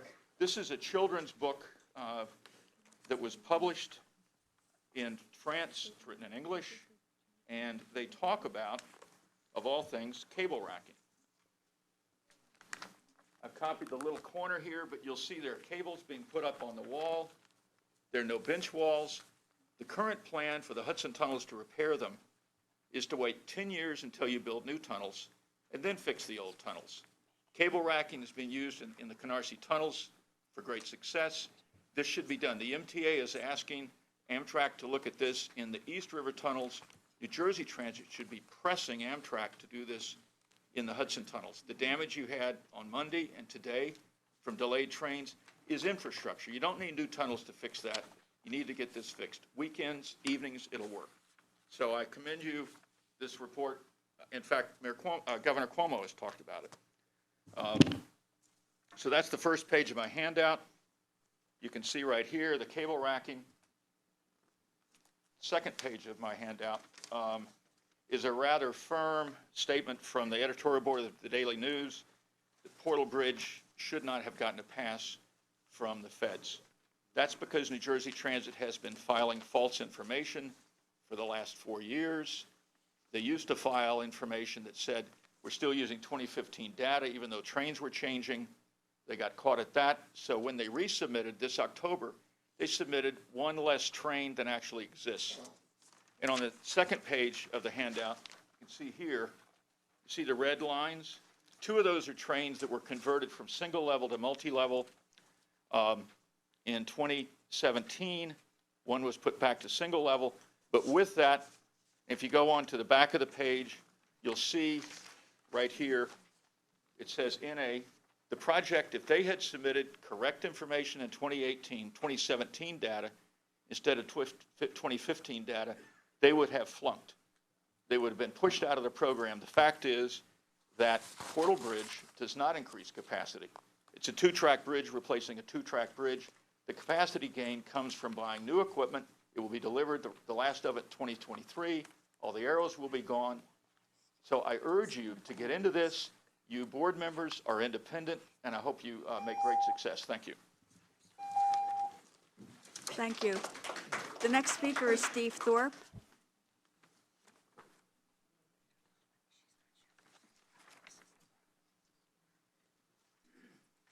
Good evening, New Jersey Transit Staff Commissioner and new board members. Welcome.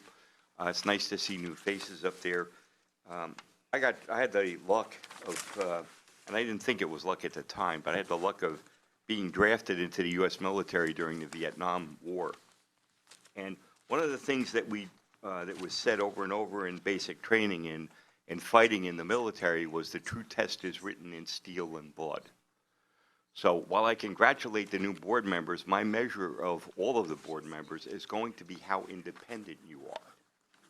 In other words, in the past, and Sally alluded to it in earlier, that most of you voted in the past, the board has voted in lockstep with each other. There have been very few dissenting votes, very few questions asked. It was pretty much a rubber stamp operation. The success or failure of you folks will be measured by me, and I don't know by how many other people, by how independent you are, and by how you gauge things. And that will be what I want. The other thing is to see the new board member from Rail, because I'm a Rail person and I really enjoy that aspect of it, as I'm glad to see you here, but I don't think you have a vote. And as well as Mr. Greaves either, I don't believe they have a vote. Everybody sitting in one of those seats should be able to vote. That's the way I view it.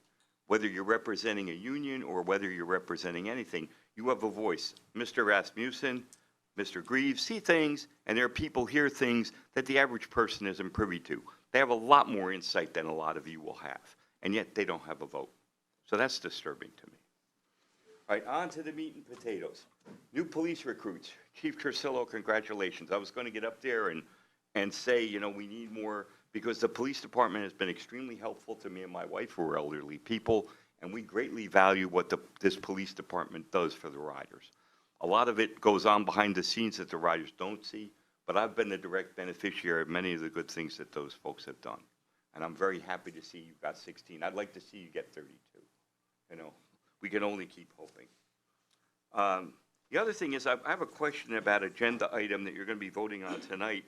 But it's item number 2002-04 about the procurement of main inductors for the Arrow 3 cars. We're just talking about the Arrow 3 cars are going to be obsolete in a couple years. Here we're spending $3 million on them. The old mechanical line is don't throw good money after bad. Now, if my old car's falling apart, it's better for me to buy a new car. And PTC has also been put into those. My other gripe is that PTC is virtually a money pit, and money just keeps going there. I'd say Parsons came here in December. I think they should be here at every meeting. And you folks need to hold their feet to the fire and make them perform. There are supposedly benchmarks and penalties for non-performance, and Parsons has failed those. Where is the money coming back to New Jersey Transit to recoup those failures that were built into that contract? I know it's not a lot of money, but it's not chump change. It's $9 million or something, to my knowledge. That's one of the things. Mr. Bergen left, but the Raritan Valley line is a pet of mine. I used to ride it as a kid when it was in Jersey City Terminal. The Raritan Valley line needs to expand service on weekends to hybrid. Once you get engineers and you get a sufficient train crews, plans were made before 2008, before the big mass train offs, to put trains on the weekend, every couple of trains to hybrid. You also used to run every other train to Hoboken back in those days. They didn't terminate in Newark Penn Station. They actually went to Hoboken, which gave people other options. The other thing is Montclair-Boughton. On the weekend, you got a train every 2 hours from Bay Street, which is terrible. Bay Street is not MSU. Take the trains out to MSU. When you get bodies, I'm going to be looking to see something done about that. You know, I know the engineer shortage is a good excuse, and it's not your fault. I'm not blaming you for it, and I think you're doing a yeoman's job of trying to get it back. But please, let's start thinking of bringing some of this back. Same thing, Gladstone trains on weekends. Buses. It's been buses on the Gladstone line for about a year or two. When we want those trains back. That's what we want. Mr. G, also want to see Mr. G get a settlement. You've got new board members here, fresh eyes on everything. This man has been waiting for a long time. Please do something for him. Thank you. Thank you. The next speaker is Raphael Wakefield.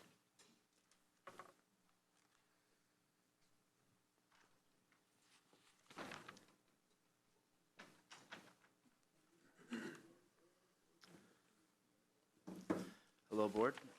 I'm Raphael Wakefield. I live in Jersey City. I have really great speakers tonight. Last time I was here, the board was a lot smaller. I think it was November. But I do find some of the things the speakers earlier were talking about familiar because there were some of the things I was mentioning then.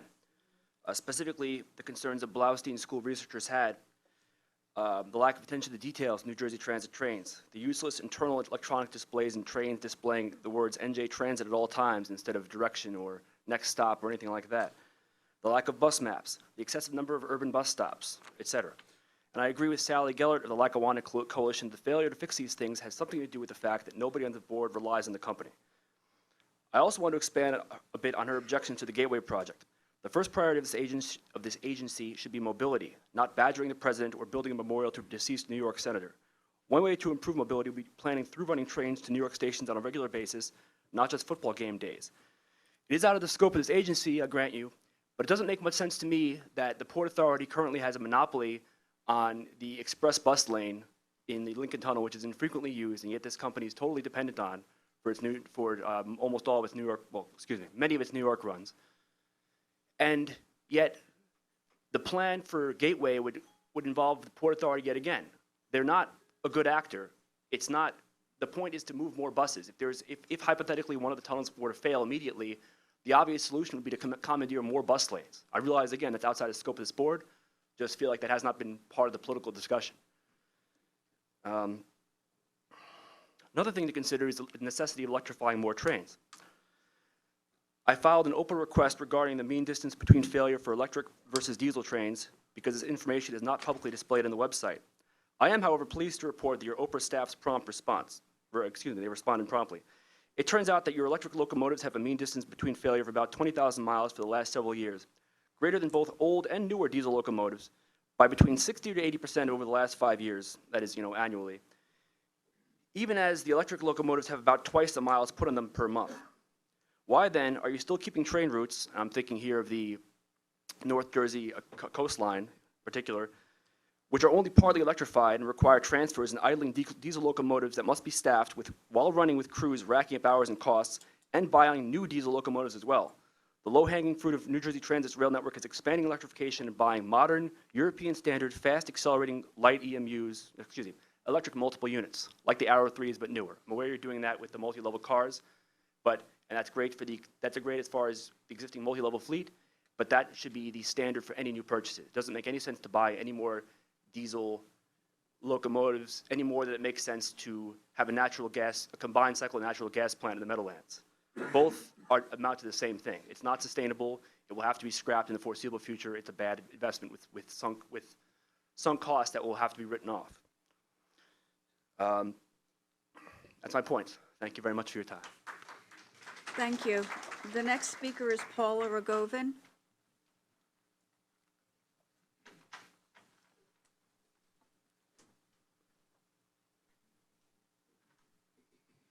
I'm Paula Rogovin from the Coalition to Ban Unsafe Oil Trains and the Don't Gas the Meadowlands Coalition.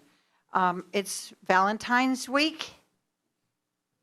On behalf of the people of New Jersey, we ask Governor Murphy to have a heart, to protect our hearts, to protect our lungs, and publicly withdraw his proposal for the New Jersey Transit frack gas power plant proposed for the Meadowlands and Kearney, and instead actively support the alternative proposal, which Tim Sevner discussed earlier, for renewable energy rail.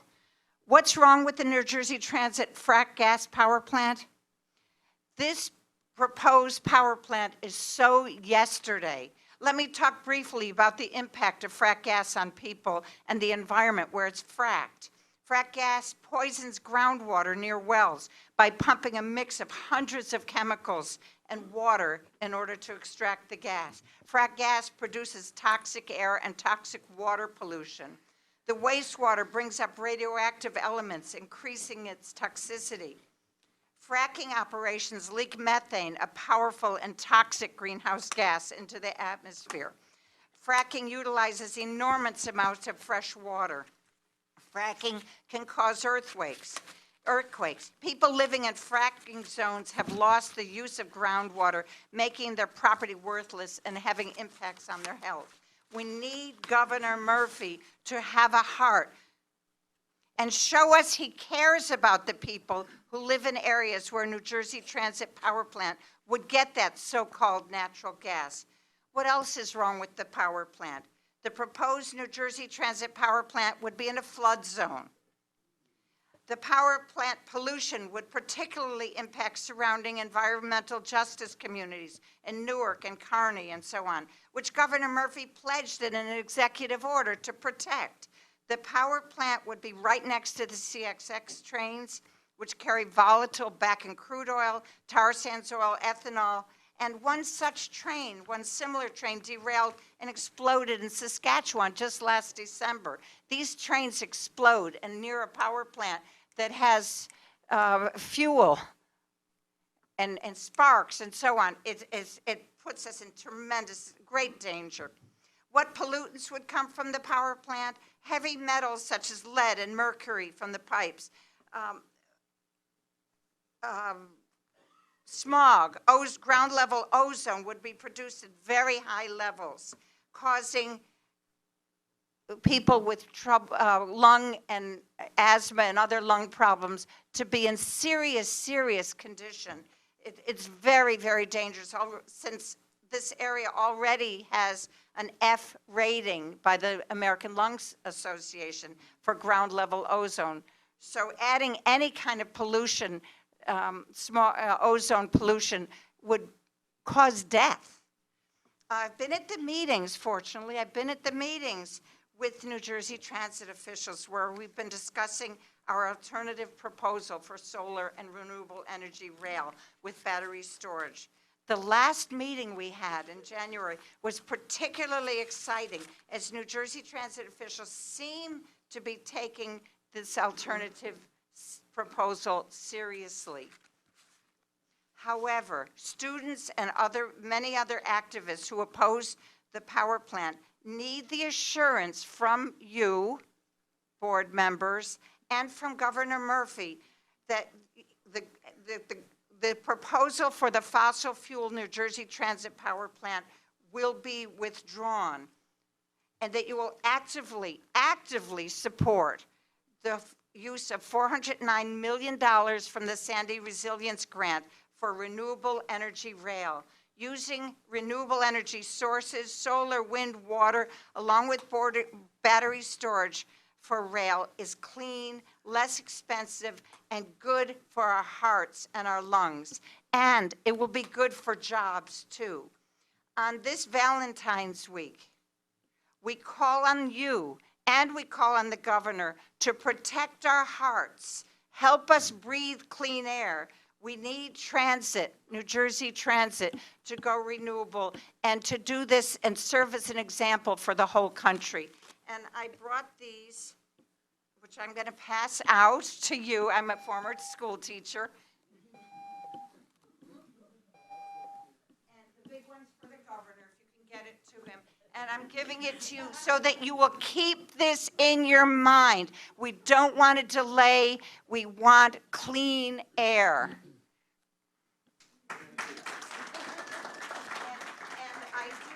That there's a positive resolution for Mr. Grady. I hope with all my heart, with all my soul. Thank you. The next speaker is Christian Hartman.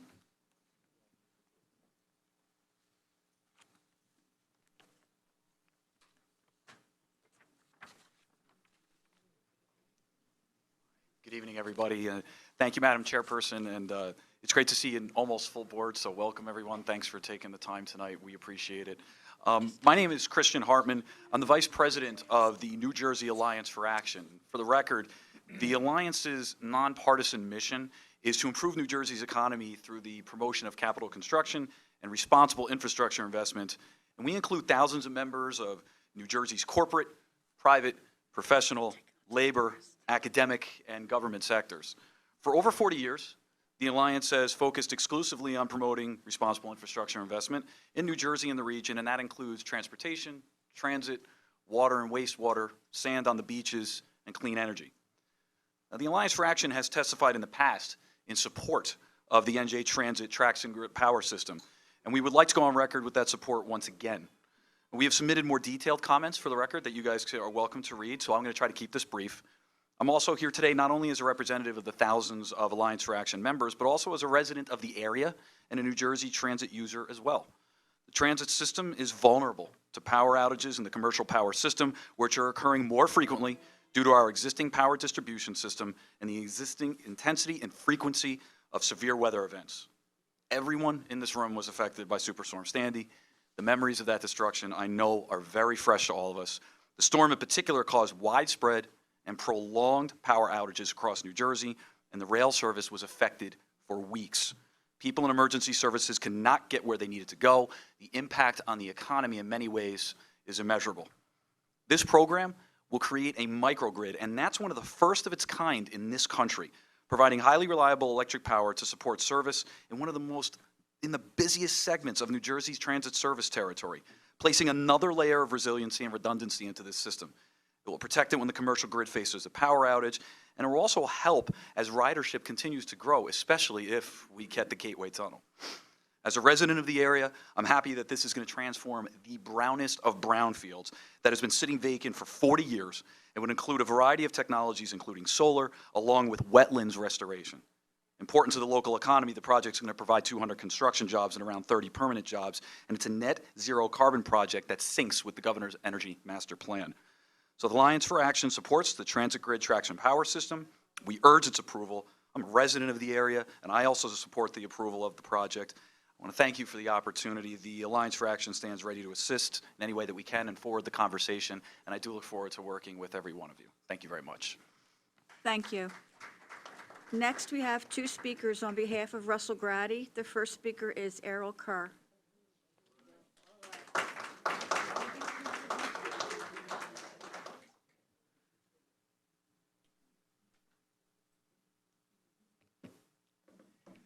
Good evening. Let me start out by extending congratulations to the new board. You're coming into the board at a very, very good time, a time when you can all give justice to the Orange Brigade. The purpose why we're here, and I must let the new members of the board know that we've been coming here at your meeting for the past 3 years. However, the struggle for Mr. Grady started in 2004 when he was uprooted from his business place controlled by the New Jersey Transit Company. Since then, he has been struggling to get some level of justice. Justice for Mr. G, and I want to say that justice for Mr. G cannot be done because he has suffered in such a way that monetary reward for Mr. Grady is not enough. He has been subjected to the worst kind of treatment that you can possibly find from the New Jersey Transit that has hit his family tremendously. The way the New Jersey Transit has treated him, it has affected his wife. So it's not just in one way. His livelihood has been disturbed and his family has been literally destroyed because of New Jersey Transit. I must admit that there is some form of negotiation taking place right now with New Jersey Transit. So I don't want to mislead anyone. And this has been going on for maybe a month or a month and a half. Some serious negotiation is taking place. However, let me just quickly say this. Justice, if the New Jersey Transit, and I don't think anything has been presented to this board as yet because it's not on your agenda. But I just want to put this out there that when it reaches the board, you remember what I have just said. Justice withheld. If you will withhold justice from Mr. G, it's impossible for him to receive justice. Remember his struggle. His struggle has been for 16 years now. And I've been to meetings with Mr. Grady and members of the board, and I asked the question, where is his liability in this whole scenario? And not one time, any member of the persons whom we are negotiating with could honestly declare that Mr. Grady is liable for anything that he is now faced with. So I just want the board to consider this. Consider it when you're making your decision. We are in February, which is regarded as Black History Month. And not only that, we are in a leap year. So that makes me very hopeful that this year, 2020, in the month of February, a leap year, some justice, some semblance of justice will be accorded to Mr. Russell Grady. Thank you. Thank you. The last speaker is Mr. Russell Grady. To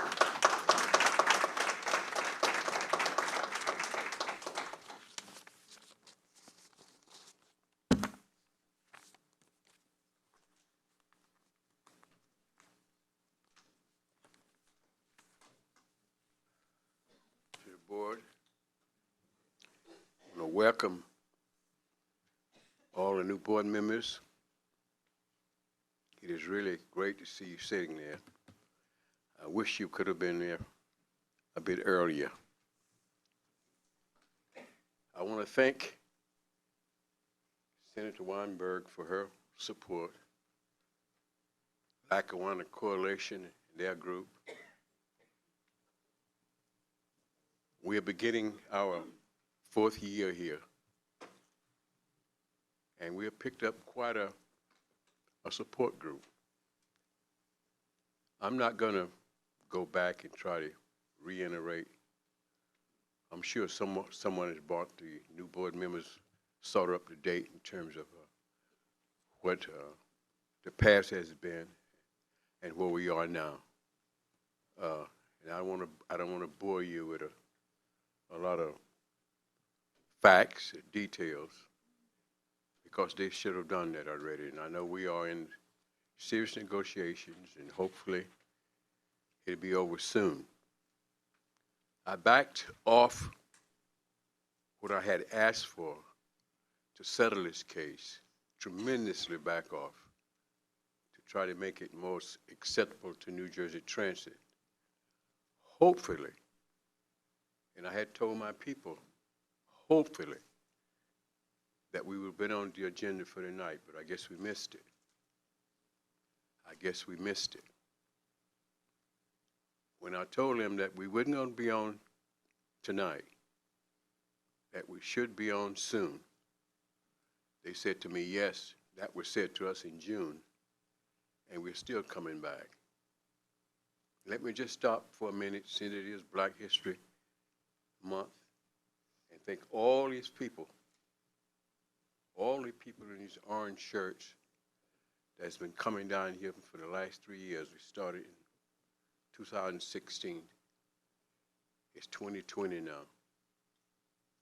Hopefully, this is going to be over and we won't have to come back again.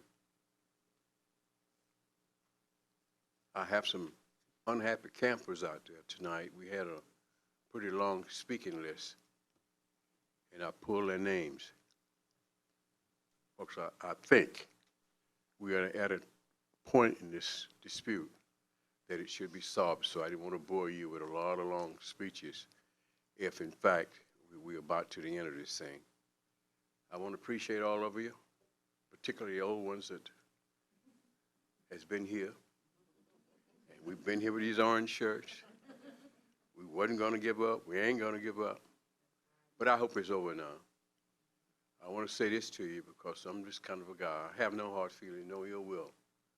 But I just hope, for God's sake, that this agency will never take anybody through, no matter who they are, what nationality that they are, what you took me through. And I did absolutely nothing to deserve it. Absolutely nothing. Guys, I hope it's over and that we won't have to come back. And I want to appreciate all of you. Thank you very much. Thank you. Joyce.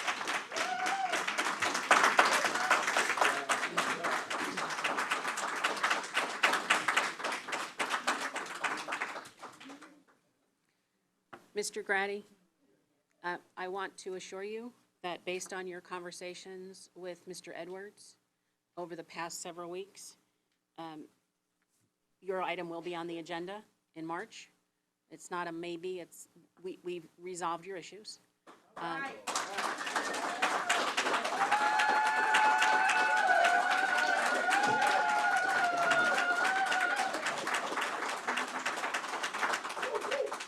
And one thing I do is learn to read personalities and people feeling. I think Huey is a wonderful, very fair, decent person, and I appreciate you so much. thank you, Mr. Grady, but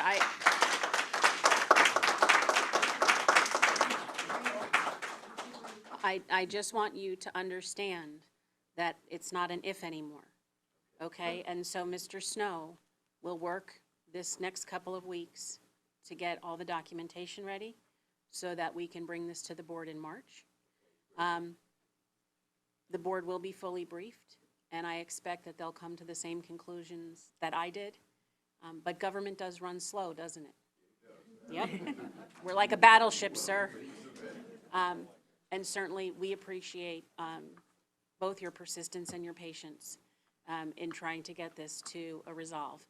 And I'm going to tell you, in the course of my life, I've had a couple of illnesses, and I remember a doctor saying to me something very important, and he's become a very important person to me. And he said, take this in the spirit it's meant. I'm happy to see you, but I hope I never see you again. He wanted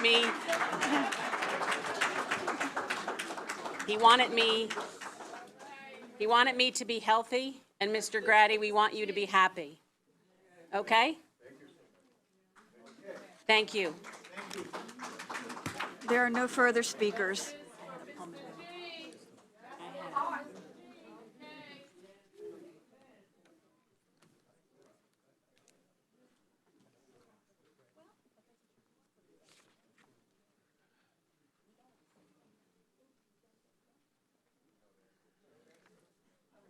I wouldn't mind if he came back to advocate for funding for transit.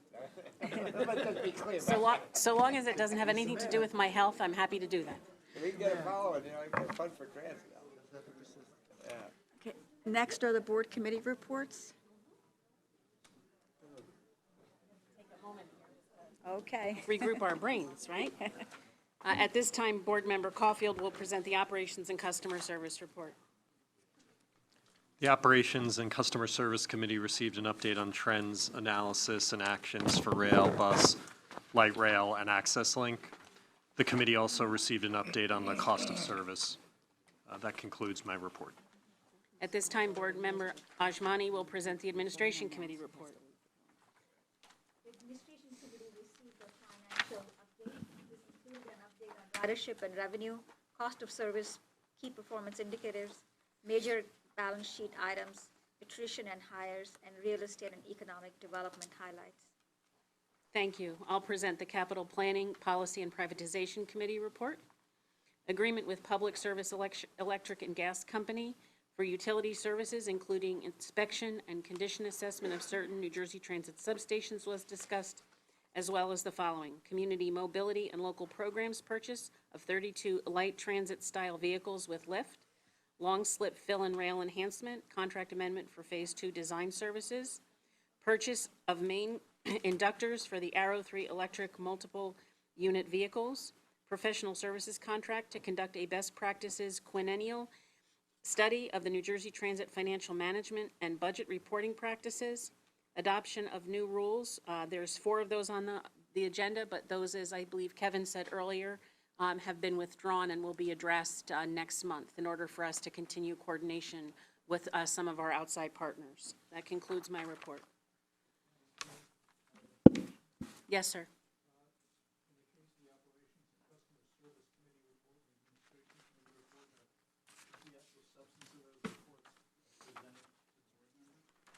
Yes, it is. And I would say to you that Deanie and Edmund and I will be really happy when we're not the ones who have to read that every month anymore. But yes, they're presented to you at the conclusion of the meetings every month. At this time, I will ask Kevin Corbett to present the action items. Before he presents the items, Board Member Gordon has a recusal on item 2002-01 and will leave the room for a short period of time. Board Member Gordon, this way, this door.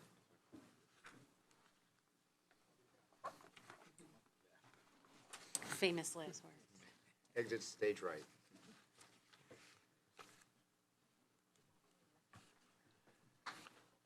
Right.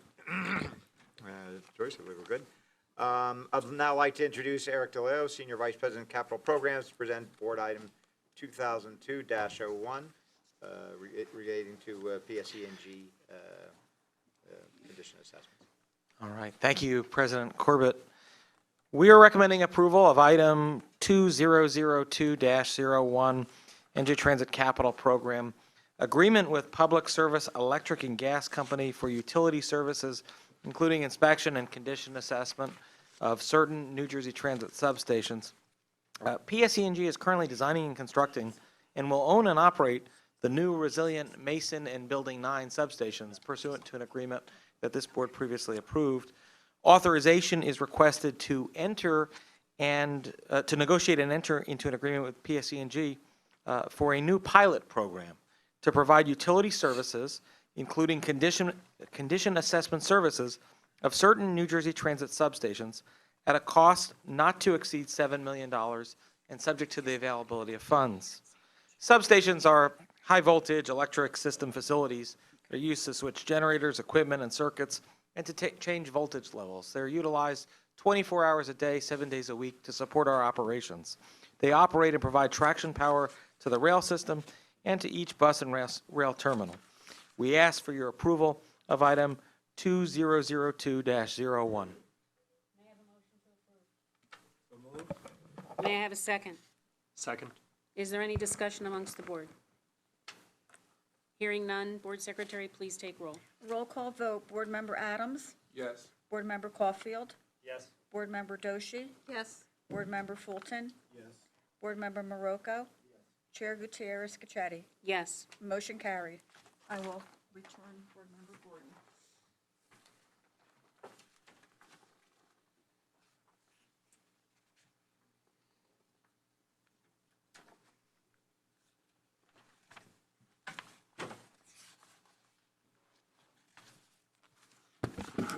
All right, Eric, you can't go home yet. You still have a couple of items. The next one, I'd like Eric to present item 2002-02 regarding the purchase of 32 light transit style vehicles. Yes, sir. We are recommending approval of item 2002-02, Community Mobility and Local Programs, purchase of 32 light transit style vehicles with lift.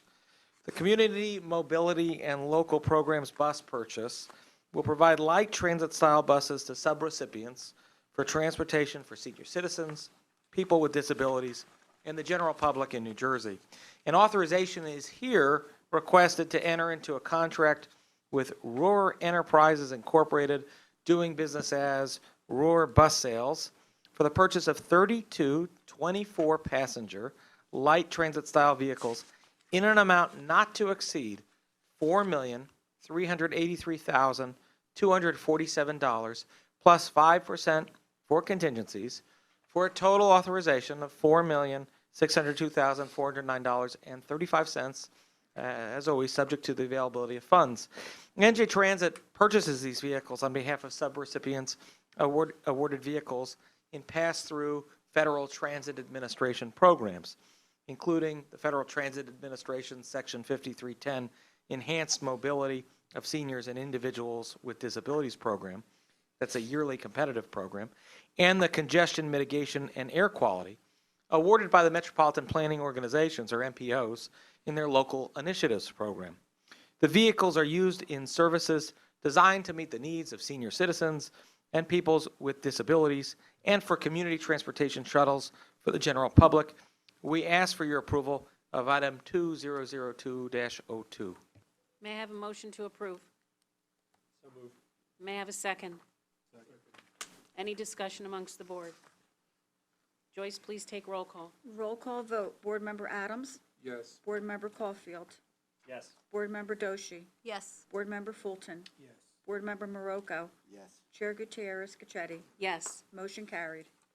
I'd now like Eric to present 2002-03 regarding design services for the Long Slip project. We are recommending approval of item 2002-03, New Jersey Transit Resilience Program Long Slip Fill and Rail Enhancement Project, contract amendment for Phase 2 design services.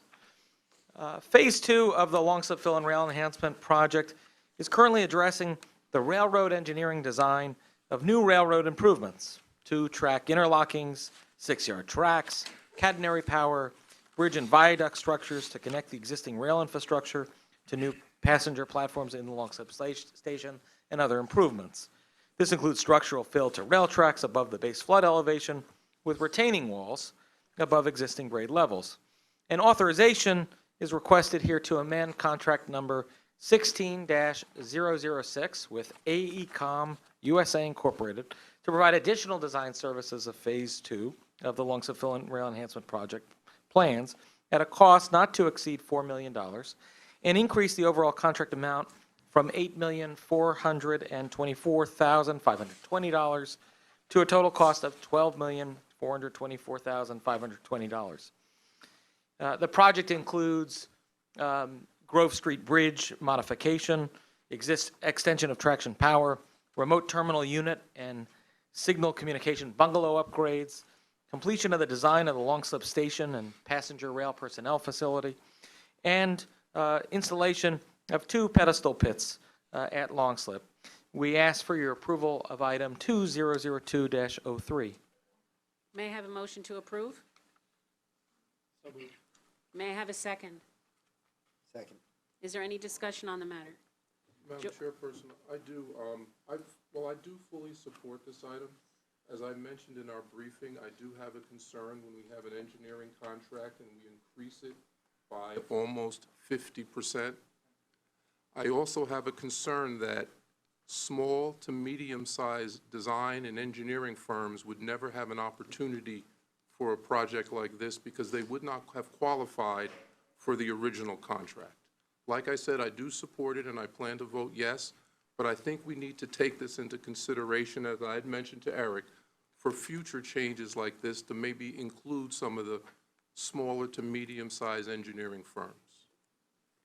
I appreciate your comments. We will include them in the record and take that under advisement in the future, the staff, through Kevin. Having said that, may I have a roll call vote, please? Roll call vote. Board Member Adams? Yes. Board Member Caulfield? Yes. Board Member Doshi? Board Member Fulton? Yes. Board Member Marocco? Chair Gutierrez Cachetti? Yes. Motion carried. I'd now like to introduce Ray Kenny, Senior Vice President and General Manager for Rail Operations, to present Board Item 2002-04 regarding the purchase of main inductors for the Aero 3s. Good evening. We are recommending approval of item, pardon me, approval of item 2002-04, procurement by exception, purchase of main inductors for the Aero 3 electric multiple unit vehicles. The Aero 3 electric multiple unit vehicles were originally built in 1977 and had a midlife overhaul in 1992 through 1995 during which a new AC propulsion system replaced the original, less powerful DC system. New Jersey Transit currently operates 69 Arrow 3 electric multiple unit married pairs consisting of 2 vehicles, which cannot operate independently of one another. Each Arrow 3 married pair requires a main inductor, which is the backbone of the high voltage system, to reduce electrical losses and improve the electrical system's overall performance. The main inductors installed during the midlife overhaul have reached the end of their useful life cycle. Authorization is requested to enter into a contract with Hitron Corporation for the purchase of 69 Arrow 3 electric multiple unit married pair railcar main inductors, including the tooling charge, in an amount not to exceed $3,249,831 plus 5% for contingencies, for a total contract authorization of $3,412,322.55, subject to the availability of funds. We ask for your approval of item 2002-04. Thank you. May I have a motion to approve? May I have a second? Second. Is there any discussion by the board? Hearing none, Joyce, would you take roll call? Roll call vote. Board Member Adams? Yes. Board Member Caulfield? Yes. Board Member Doshi? Board Member Fulton? Yes. Board Member Marocco? Chair Gutierrez-Cachetti? Yes. Motion carried. All right, I'd now like to introduce Bill Vaccaro, Senior Vice President and Chief Financial Officer and Treasurer, to present Board Item 2002-05 regarding professional service contract. Thank you. We are recommending approval of item 2002-05, professional services contract to conduct a best practices quinquennial study of New Jersey Transit's financial management and budget reporting practices. Authorization is requested to enter into a contract with Guidehouse LLP to provide consulting services to New Jersey Transit in order to conduct a statutorily mandated study regarding the best practices for financial management and budget reporting at a cost not to exceed $540,849.44, plus 10% for contingencies, subject to the availability of funds. We ask for your approval of item 2002-05. May I have a motion to approve? May I have a second? Second. Is there any discussion by the board? Hearing none, Joyce, please take roll. Roll call vote. Board Member Adams? Yes. Board Member Caulfield? Yes. Board Member Doshi? Board Member Fulton? Yes. Board Member Marocco? Chair Gutierrez-Cachetti? Yes. Motion carried. I would like to point out, as the Chair mentioned earlier, Board Item 2002-06, 07, 08, and 09 are being deferred till the next board meeting. Board members Rasmussen and Greaves are recused from item 2002-10 and will leave the room.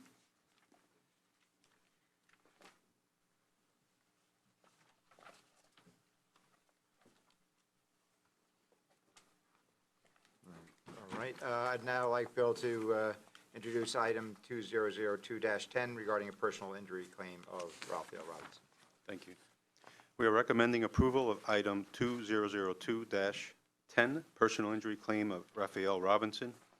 Authorization is requested to settle the claim of Raphael Robinson through his attorney at an amount discussed in executive session. The Attorney General has approved the proposed settlement, subject to the availability of funds.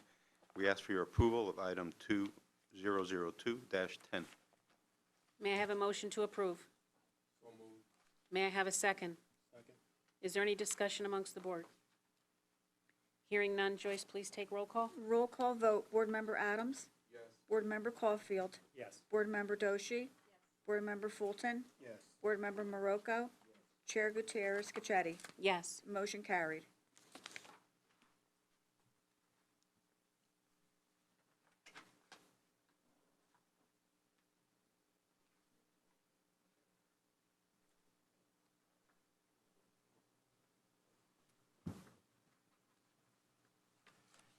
Great, I now ask Bill to do our last item for this evening, 2002-11 regarding financial advisor for Transit Grid.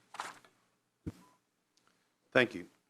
We are recommending approval of item 2002-11, financial advisor for New Jersey Transit Grid. New Jersey Transit requires a financial advisor to serve during the competitive procurement process to evaluate the structuring of the procurement and the financial proposals and mechanisms proposed. We are seeking approval for a firm that specializes in P3 advisory service with experience advising clean energy projects. On December 19, 2019, New Jersey Transit issued a request for proposals to 3 financial advisory firms that had previously been appointed to the State of New Jersey Treasurer's Office Public-Private Partnerships Advisors Pool: Piper Sandler, Ernst & Young, and IMG Rebel Advisory, Inc. Bids were submitted on January 14, 2020 by all 3 firms, Piper Sandler, E&Y, and IMG Rebel. Piper Sandler and Company was a successful bidder based on the highest combined technical and cost scores. Authorization is requested to enter into a contract with Piper Sandler and Company to provide financial advisory services at a cost not to exceed $1.6 million plus 10% for contingencies, subject to the availability of funds. We ask for your approval of item 2002-11. May I have a motion to approve? May I have a second? Second. Is there any discussion amongst the board? Hearing none, Joyce, please take roll call. Roll call vote. Board Member Adams? Yes. Board Member Caulfield? Yes. Board Member Doshi? Board Member Fulton? Yes. Board Member Marocco? Chair Gutierrez Cacchetti? Yes, Motion carried. thank you. Seeing that there is no further business, may I have a motion to adjourn the meeting? So moved. May I have a second? Second. Any discussion? We will avoid the roll call vote. All in favor? Aye. Opposed? Motion carried, meeting adjourned. Thank you all very much.